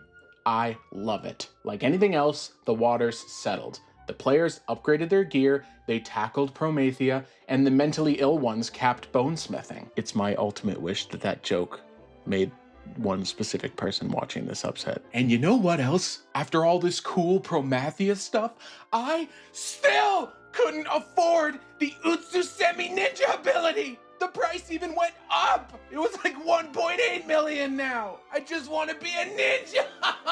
At this point, the only thing I wanted more than to be a ninja was to be Prish's Diva Cup. Okay, That's gross. That's a joke. I take that one back. No more of that. Moving on. We knew it was just a matter of time until the next addition to the game. Square took us everywhere, across Vana'Diel, into the underbelly of the ethereal world in which it was based. But there was one thing that the game didn't have that Square Enix realized we were long overdue for. Arab people! Prince Ali, mighty is he, Ali of Bagua, strong as 10 regular men, definitely. Oh, what was that? Promathia had no new jobs? Well, we've got 3, and they all kick ass. The elusive mythical blue mage, the swashbuckling, gun-swinging, ship-steering, dice-rolling, cocksucking pirates, the Corsairs, and dragoons but with sex robots, the Puppet Master. One of the freshest coats of paint ever applied to a game, the far-off eastern kingdom of Aht Urhgan. The area was so damn big that it felt like you were leaving the old world behind. Like when you played with friends, you had to decide which version of the game you were gonna play that day. How do we even introduce players to an adventure this big? An entire new continent waiting to be digested and shit out onto the wiki. If only we had a slow, methodical method of transportation that would force the excited player so tightly that it would make John Newton blush. Wait, I've got it.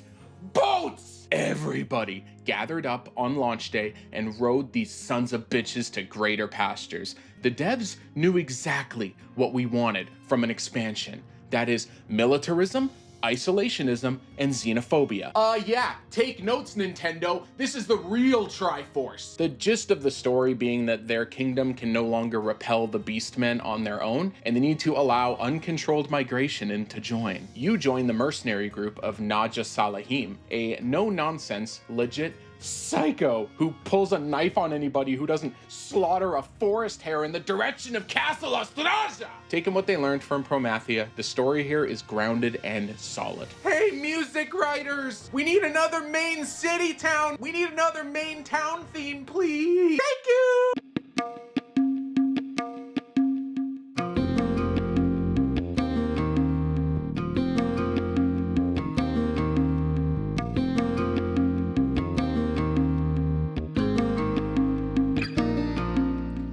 Color palettes are so cool. It's like they specifically chose what colors were lacking in the game up until now. Out with the blue, in with the green. I mean, yeah, they extended to the furry community an olive branch with some of the cosmetic options, but you can't win them all. The Nizul Island investigations gave you a place to swing your E-peen and collect good stuff. The level cap was all but solidified as Forever 75 too. They knew that by raising the level cap, all you do is effectively nullify the previous expansion. They thought it over and decided to take things in a bit of an experimental direction. We all know how this works. You get a new piece of gear and you check the damage on it. Is the damage higher? Yeah! Or is the damage lower?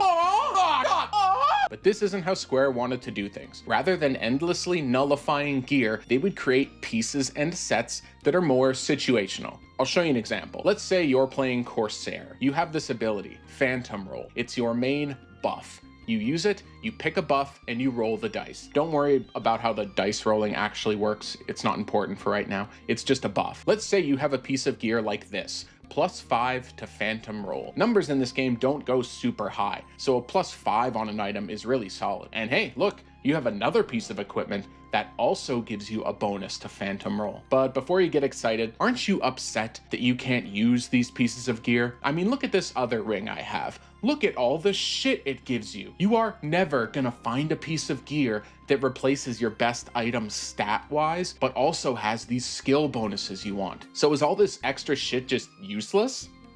But wait, what if you could suddenly equip all this stuff just before using the attack, and then switch back to your main gear right after? Whoa, that's insane! It can't be done! Ladies and gentlemen, gear sets. One of the smartest mechanics in a game ever. Effectively a permanent solution to power creep. Gear sets allow you to equip a custom set of gear through a macro, and if you write it correctly, switch back to your usual set right after the ability goes off. This permanently solidifies certain pieces of gear as good. Chances are you won't actually use this system until you're a bit later in the game, but this is a min-maxing dream and is, in my opinion, the sole reason for the game still being played today. It felt like they had really figured it out. The new areas were incredible. The storyline toned down the difficulty a bit, but it was still pretty rough. Just not the colon expanding levels of difficulty we saw last time. If you took a poll of the community asking which expansion they consider the peak, I'd be willing to bet Treasures would take the #1 spot. God damn it, do I love this expansion. Although the first time I ever fully quit this game was because I couldn't find anyone to help me do the Puppet Master job unlock quest and got frustrated. So, you know, some of the general problems remained. Back to our little character here who's going on the adventure. Let's pretend that we decide to switch from Geomancer to Corsair. Because we do. Because we are too stupid to understand how Geomancers work. Also, I didn't plan far enough ahead with this video and I can't redo the quest. So shoutouts to Apathetic AJ on YouTube, who I stole this footage from. While exploring the new kingdom of Aht Urhgan, a child annoys a local guard, going on about some group of people who call themselves Corsairs. The guard says, "Come on, kid. Pirates don't actually exist." "Oh, surprise, motherfucker!" The Corsair pirate leader Coltada backflips into his Lamborghini. He jumps down and shouts, "The global proliferation of anime has carved out a remarkably unique space in world culture, one that simultaneously resonates with the most steadfast adherents of conservative tradition and the boldest explorers of eccentricity. This delicate balance and rare fusion of restraint and audacity that gives the medium its soul is being systematically eroded by rewriting scripts to conform to the cultural sensibilities, moral frameworks, and passing trends in their broadcast regions. Localizers are not adapting, but dismantling the very foundation that transformed this media into a liminal, quasi-transfigural mirror for the author's unfiltered intentions. Their intervention strips away the authentic voice of creators, replacing it with something safer, blander, and fundamentally wrong. There is no honest way to frame this practice as anything other than the destruction of art. It should come as no surprise that so many who cherish this craft now champion AI as a potential replacement, not with dread, but with quiet relief. You should be ashamed that the human hand has proven willing to betray the work it claims to serve, and where the unfeeling algorithm is paradoxically the more faithful steward. And then he smoke bombs away before Twitter has a chance to find out where his parents live. Wow, he's so cool. I want to be just like him, asks the child Wassoud. Asking around, nobody knows the exact location of the Corsairs, but they're rumored to hang around in Arapago Reef, a sort of graveyard for ships from battles a long time ago. We venture out and find them hanging out. The younger boy Wassoud followed us, accidentally venturing too far into the shipyard, encountering some of the less honorable Corsairs. The mysterious leader shows up. He smirks. He shows his opponents that he has the entire series of Code Geass on UMD. They scurry away, blown the fuck out. We head back to their actual meeting place, and we get to meet them. The Corsair Mutin, older brother to that boy Wassoud, asks how the fuck he got here when it took this asshole 2 hours and a full party to get here. The boy doesn't respond. The no-nonsense Zwiha, another Corsair, part of the Seagull Fatui. I actually don't know how to pronounce this second word, so I just call them the Seagulls. The Seagulls, a band of Corsairs. That super cool pirate from earlier, Coltada, shows up. He makes you suck on his gun like a dick, and then invites you to join their ranks. We switch to the Corsair class, and we never look back. I bring up this job unlock quest for a good reason, to discuss something that I believe played a major impact in this game's success. Artifact armor. There are shitloads of iconic gear sets in this game. None of them even come close to artifact armor. What it is job-specific gear for only one job, usually modeled after famous moments in Final Fantasy history, and you obtain it through a long quest chain. Our character here is going to be King of the Pirates, and he can't afford any gear off of the auction house because he didn't get his signet applied to him. So let's see where this takes us. First, let's go back to the Corsair's hideout and see what's up. We head back to Arapago Reef. We get to this door, preventing us from reaching the hideout. The key is dropped from one of these 3 earlier mobs. They are the only 3 mobs, and they have a 15-minute timer on them. If you don't get the key, just wait until they spawn again. Every one of the missions we're about to cover makes you go through this fucking door. Why does the key break each time? Who designed it this way? Another fun fact for you,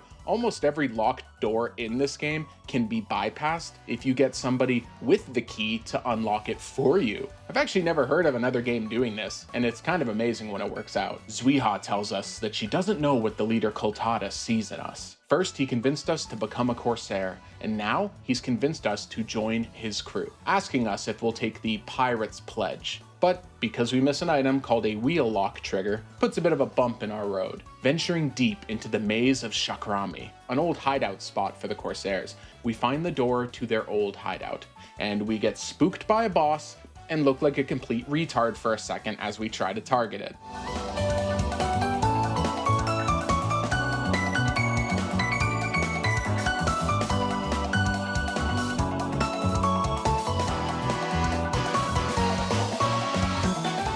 In this hideout, we aren't alone.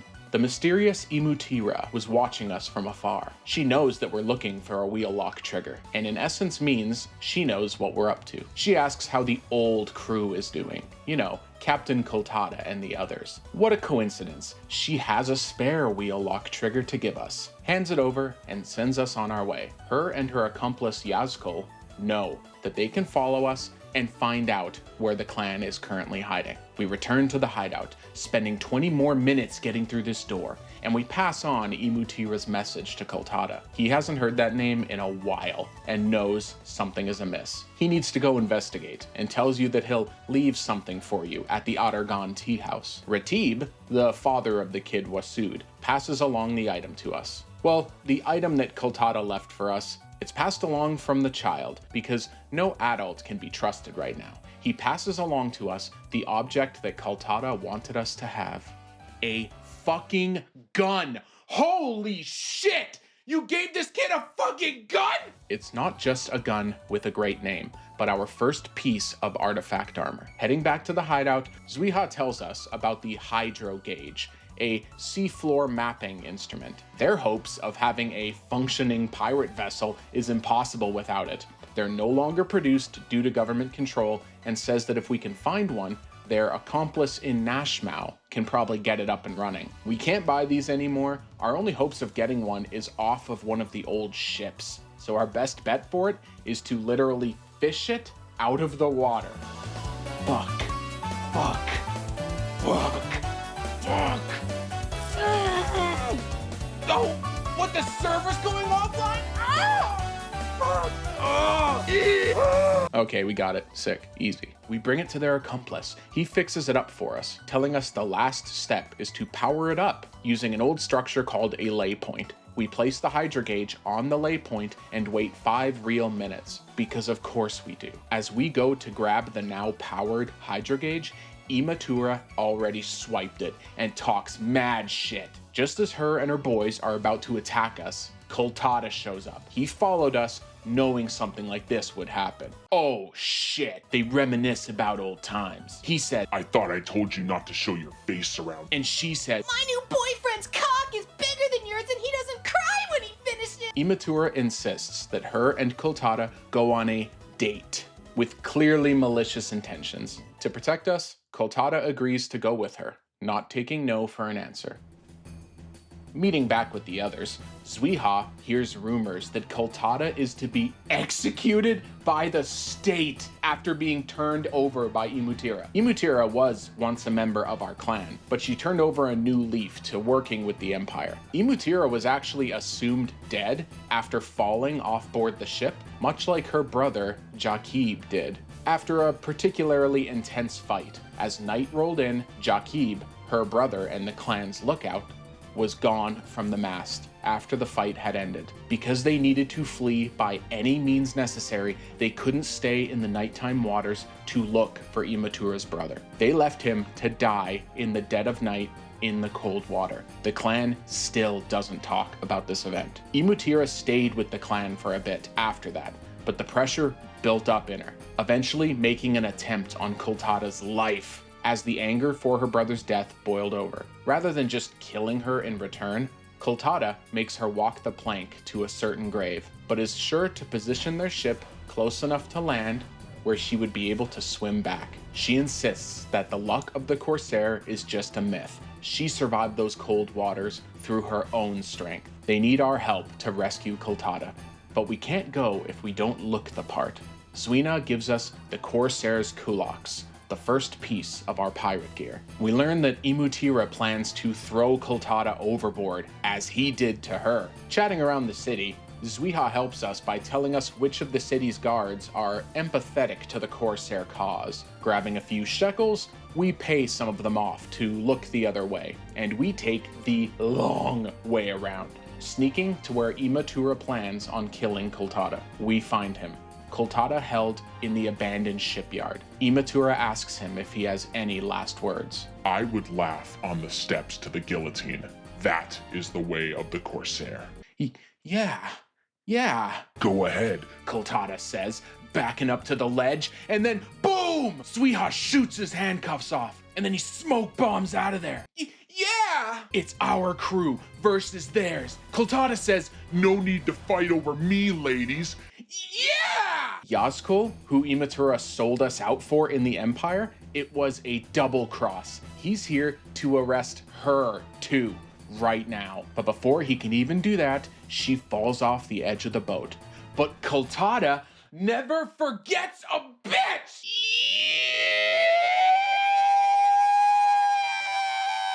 We rush in and take out the two people who crossed Imatura, because fuck the government. Kultada rescues her and brings her back onto the boat. She begs him to just end it.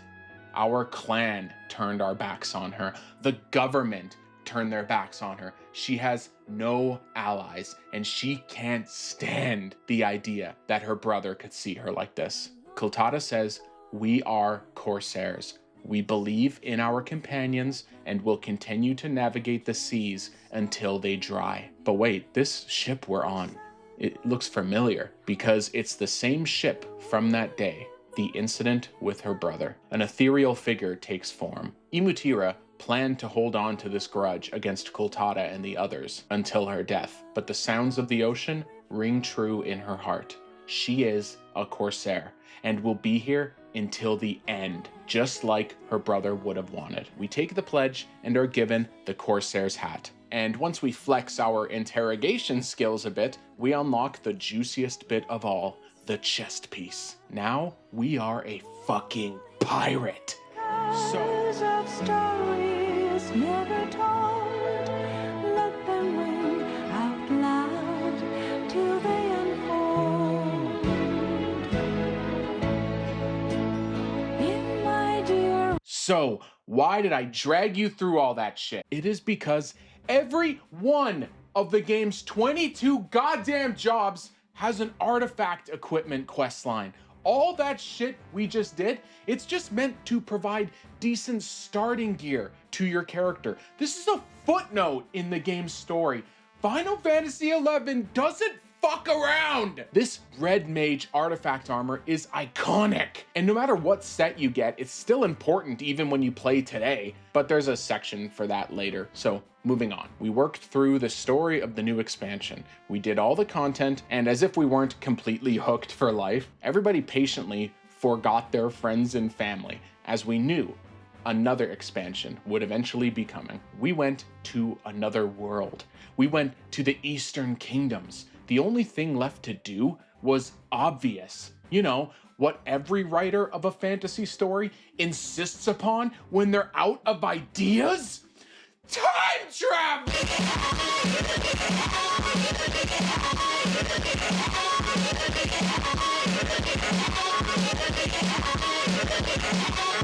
Given the heavy aura of militarism seeping through every gaping maw of this game, it's not totally surprising that we would eventually travel back in time to Vana'Diel in the before times, giving us 2 new classes in the form of the father-disappointing dancer and the book-wielding nerd, or the scholar if you prefer. When it comes to Wings of the Goddess, this is where you really need to put yourself in the mind of a gamer.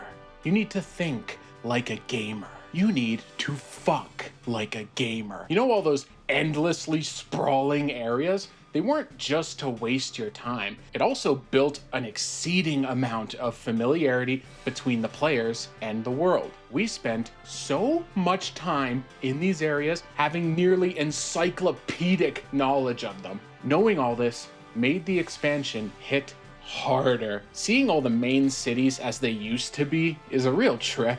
When you've spent years hearing from NPCs about ancient wars, about how groups were at each other's throats, seeing it come to fruition in front of you is awesome. But for people who weren't particularly interested in the story, it caused a few issues. For starters, not that many new areas were introduced, but rather old areas seen through a different lens. This was incredible for those of us that cared about the lore.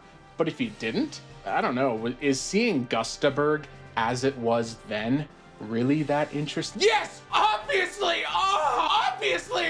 If you somehow found this video, there's a good chance that you've stumbled across one of the best channels on YouTube.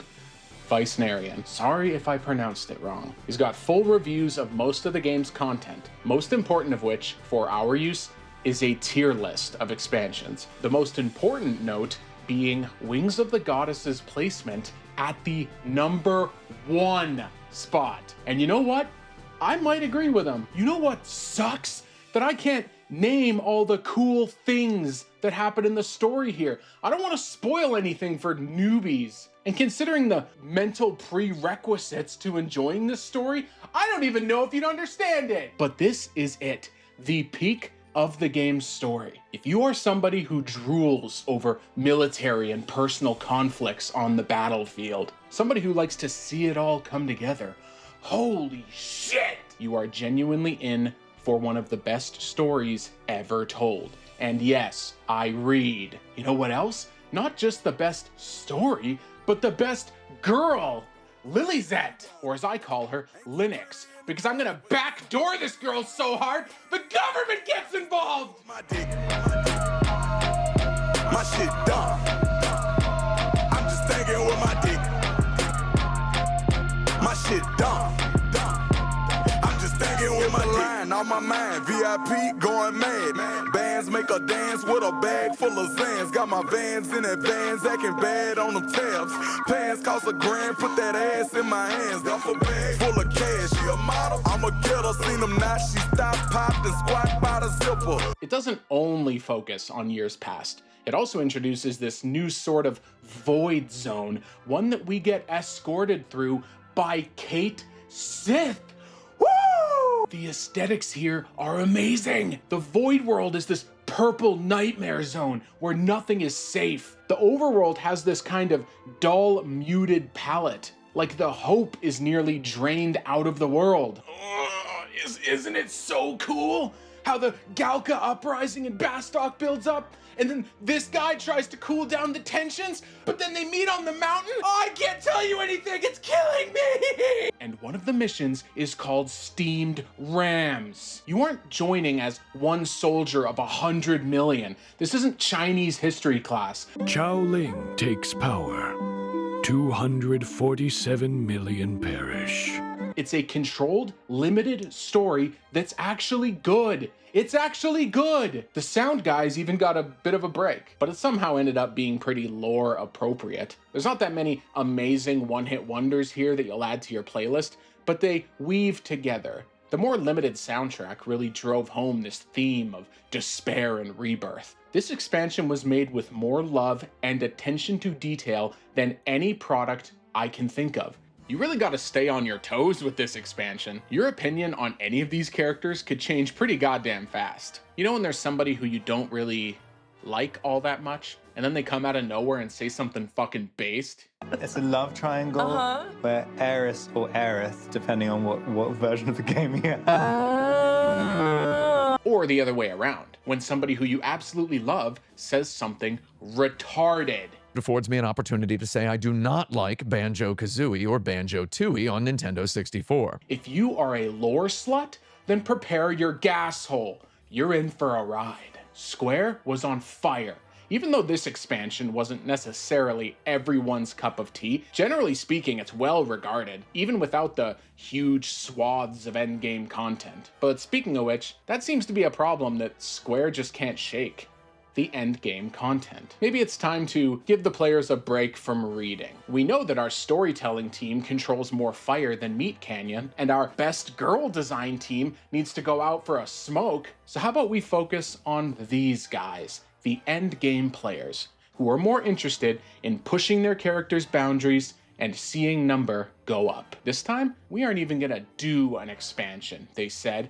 This is gonna be an add-on, expanding the world like you never thought possible. So much, in fact, that they had to split it into 3 separate updates. That's crazy! None of the other expansions needed 3 updates. What were they planning? We grabbed our Link Shell members, we put on our best equipment, and we even invited a Dragoon to the party out of pity, and we waited. Whatever these add-ons were, it was going to change the way we play forever. Ladies and gentlemen, Abyssea.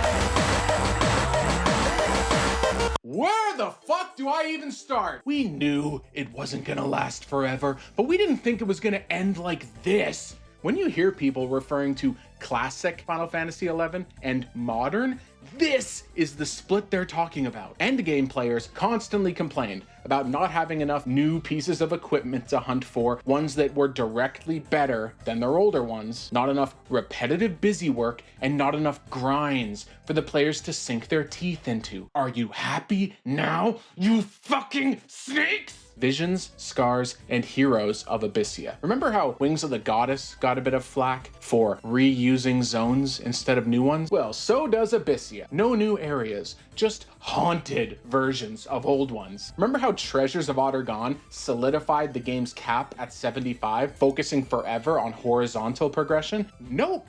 Now, all your best pieces are all worse now, thanks to the new level cap and the items to go with it. This entire add-on is just these big fucking maps with notorious monsters in them, and you have to pay these stupid fucking currencies to get in, and then you farm stuff! No cool side battles or heavy lore segments like in Goddess. It's just Tarongi Canyon versus the cool Tarongi Canyon. They brought in these stupid fucking worms with experience so good it nullified the whole game. You know that one mythical guy at Square whose sole job it was to fuck things up and waste our time with bullshit? This guy was working overtime by adding in the worst fucking idea I've ever seen in anything. Let's say you want an item, like this one here. Looks pretty good. You see these red and blue exclamation marks next to the item on this wiki? That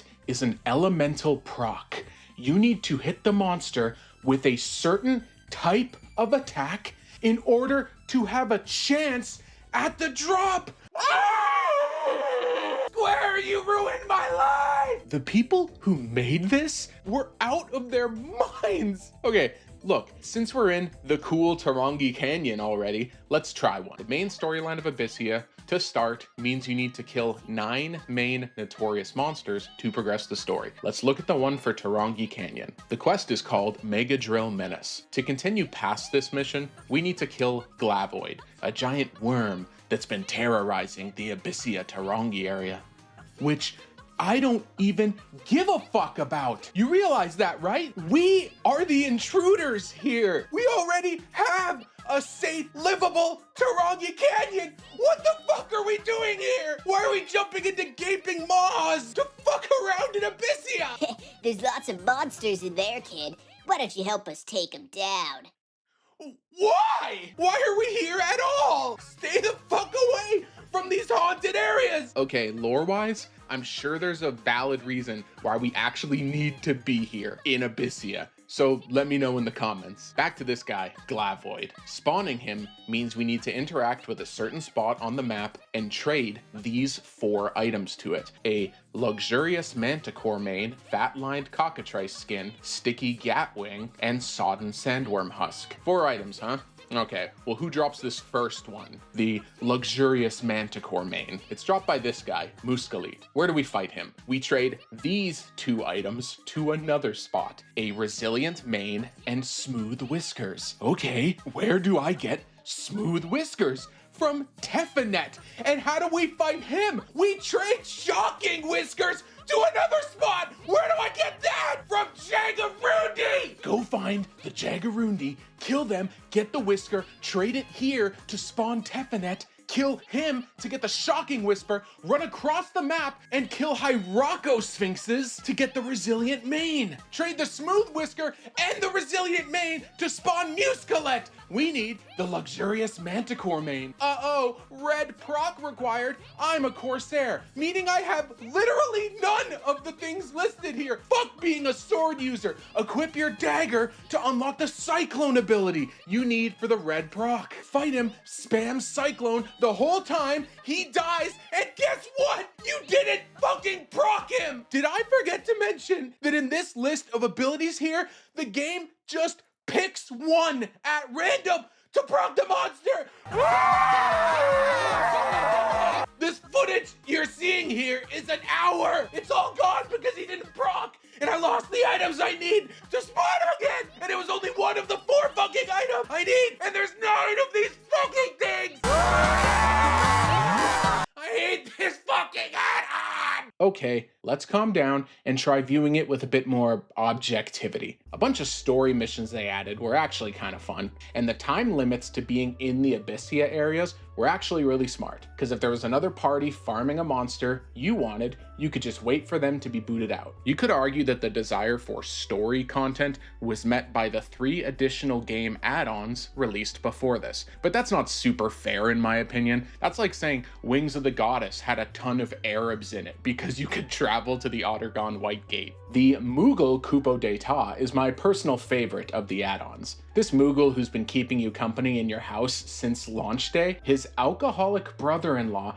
takes over the family business and demands he increases the rent on us. He feels so guilty for raising our rent that he digs up the money he was saving for his honeymoon vacation to pay the difference for us.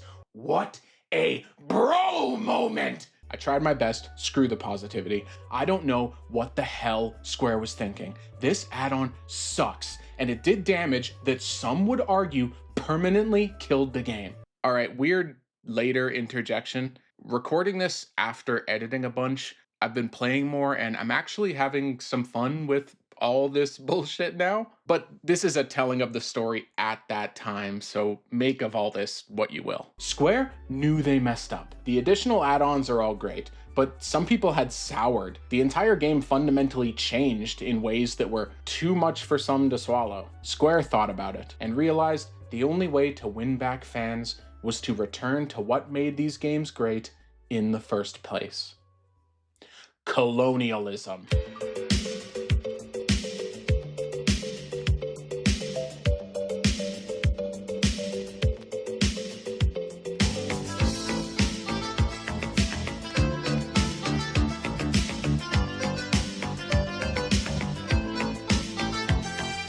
Well, here we have it. The last expansion released for Final Fantasy XI. Released in 2013, it brought 2 new classes to the game, the apparently 700 IQ requirement Geomancer, and the Rune Fencer, taking place in the land of Ubaka, the city of Adoulin, where an expansionist government suffers from success like DJ Khaled, and they post black squares on Blue Sky while their leaders fuck the Aboriginals into submission. Seekers was heavy on new areas, and yeah, they were annoying to traverse sometimes, but I think of this as a legit beautiful addition to the game's history. The capital city is my favorite city, and the sound guys finished their smoke break to give us some more top 40 hits.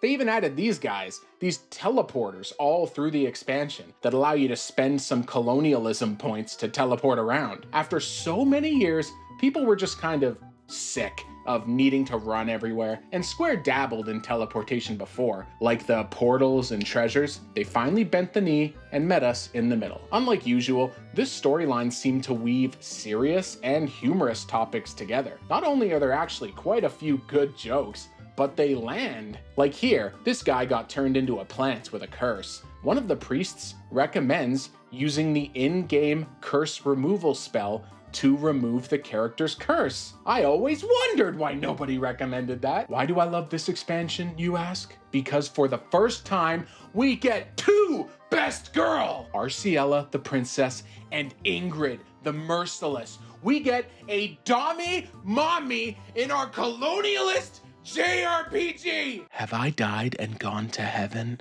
I've heard rumors that the cutscene developers got access to more tools around this time. I don't know if that's true, but man, do they flex either way. I'm being serious here. Some of these cutscenes are so good, they can actually destroy a Steam Deck! Hades is the best villain in the game's lifespan. Seekers is kind of this unspoken travesty of the franchise. They added these amazing features like the Mog Garden and life skills. But remember, we live in a post-Abyssea world. There are Final Fantasy XI fans, maybe even watching this video, who haven't played this. That makes me sick! It depends on what day you ask me and if I rubbed one out earlier or not. But if you asked me at this moment to pick my favorite expansion, it would be Seekers. The whimsicality of it is seriously hard to overstate. They'd been focusing on weirdness for a while, you know, like time travel and this bullshit. They went back to what worked in Treasures, just a huge new area waiting to be explored. If you never got around to playing this one, I really hope you can someday. My main complaint with this whole expansion is how these endgame Apex mobs are usually situated in the Adoulin cave system. These are the main mobs people use to master their jobs, and they're just kind of in a lame area, given all the cool areas available. Actually, since we're done with the expansions now, why don't we cover that for returning or new players? What the hell is it actually like to play this game today?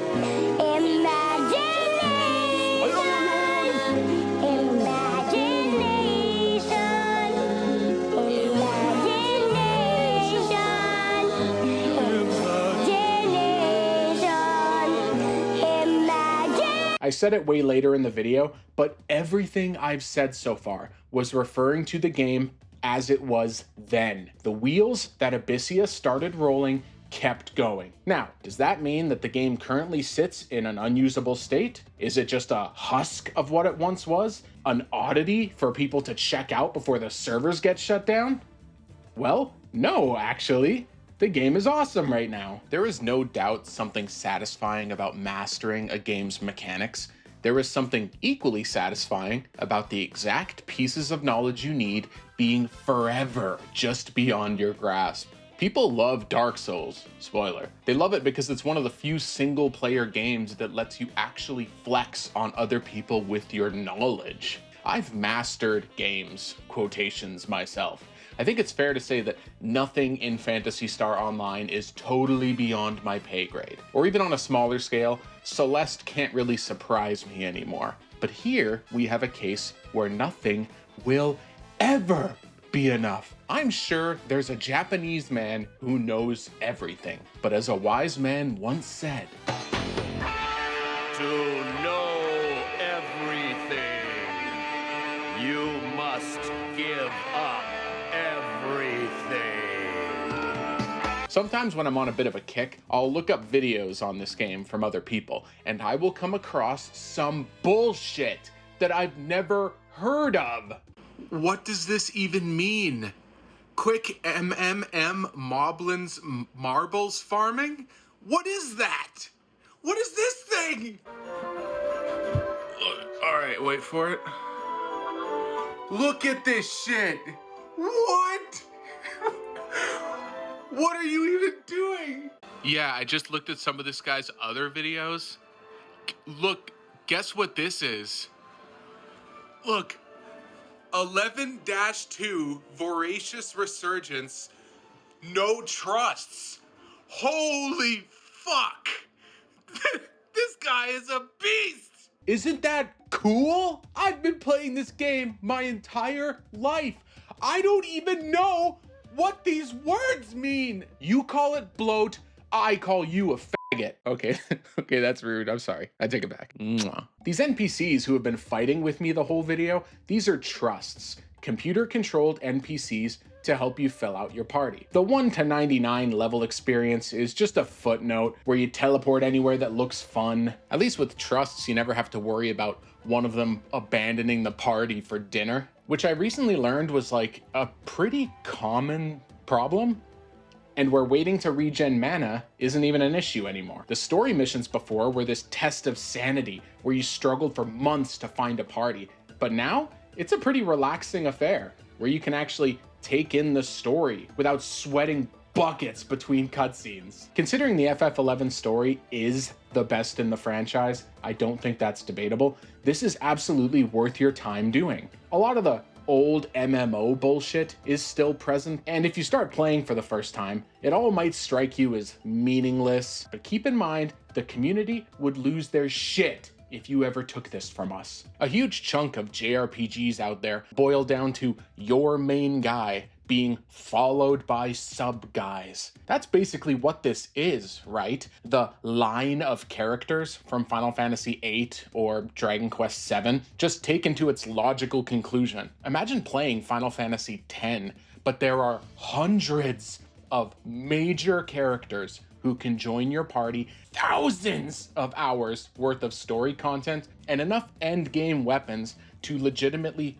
ruin somebody's life. That's what this has become, the largest single-player JRPG ever made. See, this was supposed to be the part of the video where I would bring up modern group content, but I unfortunately can't really provide much due to the insane requirements to actually do any of this stuff. You have Ambuscade, these 2 random fights created by the devs that switch out that get you some good starting gear. Domain Invasion, for those who are looking for more of a slow, methodical, thinky style game where every decision matters. Kind of like chess. Remember that artifact armor that we unlocked for Corsair? Well, now you can try your skill at the high-tier battlefields. You can fight bosses from throughout the game's history with stats upgraded to modern endgame levels, and use the materials from that to turn your artifact gear into reforged artifact gear, doing harder and harder fights to upgrade it. Remember Dynamis? Dynamis Divergence again rebalances the content for the modern day.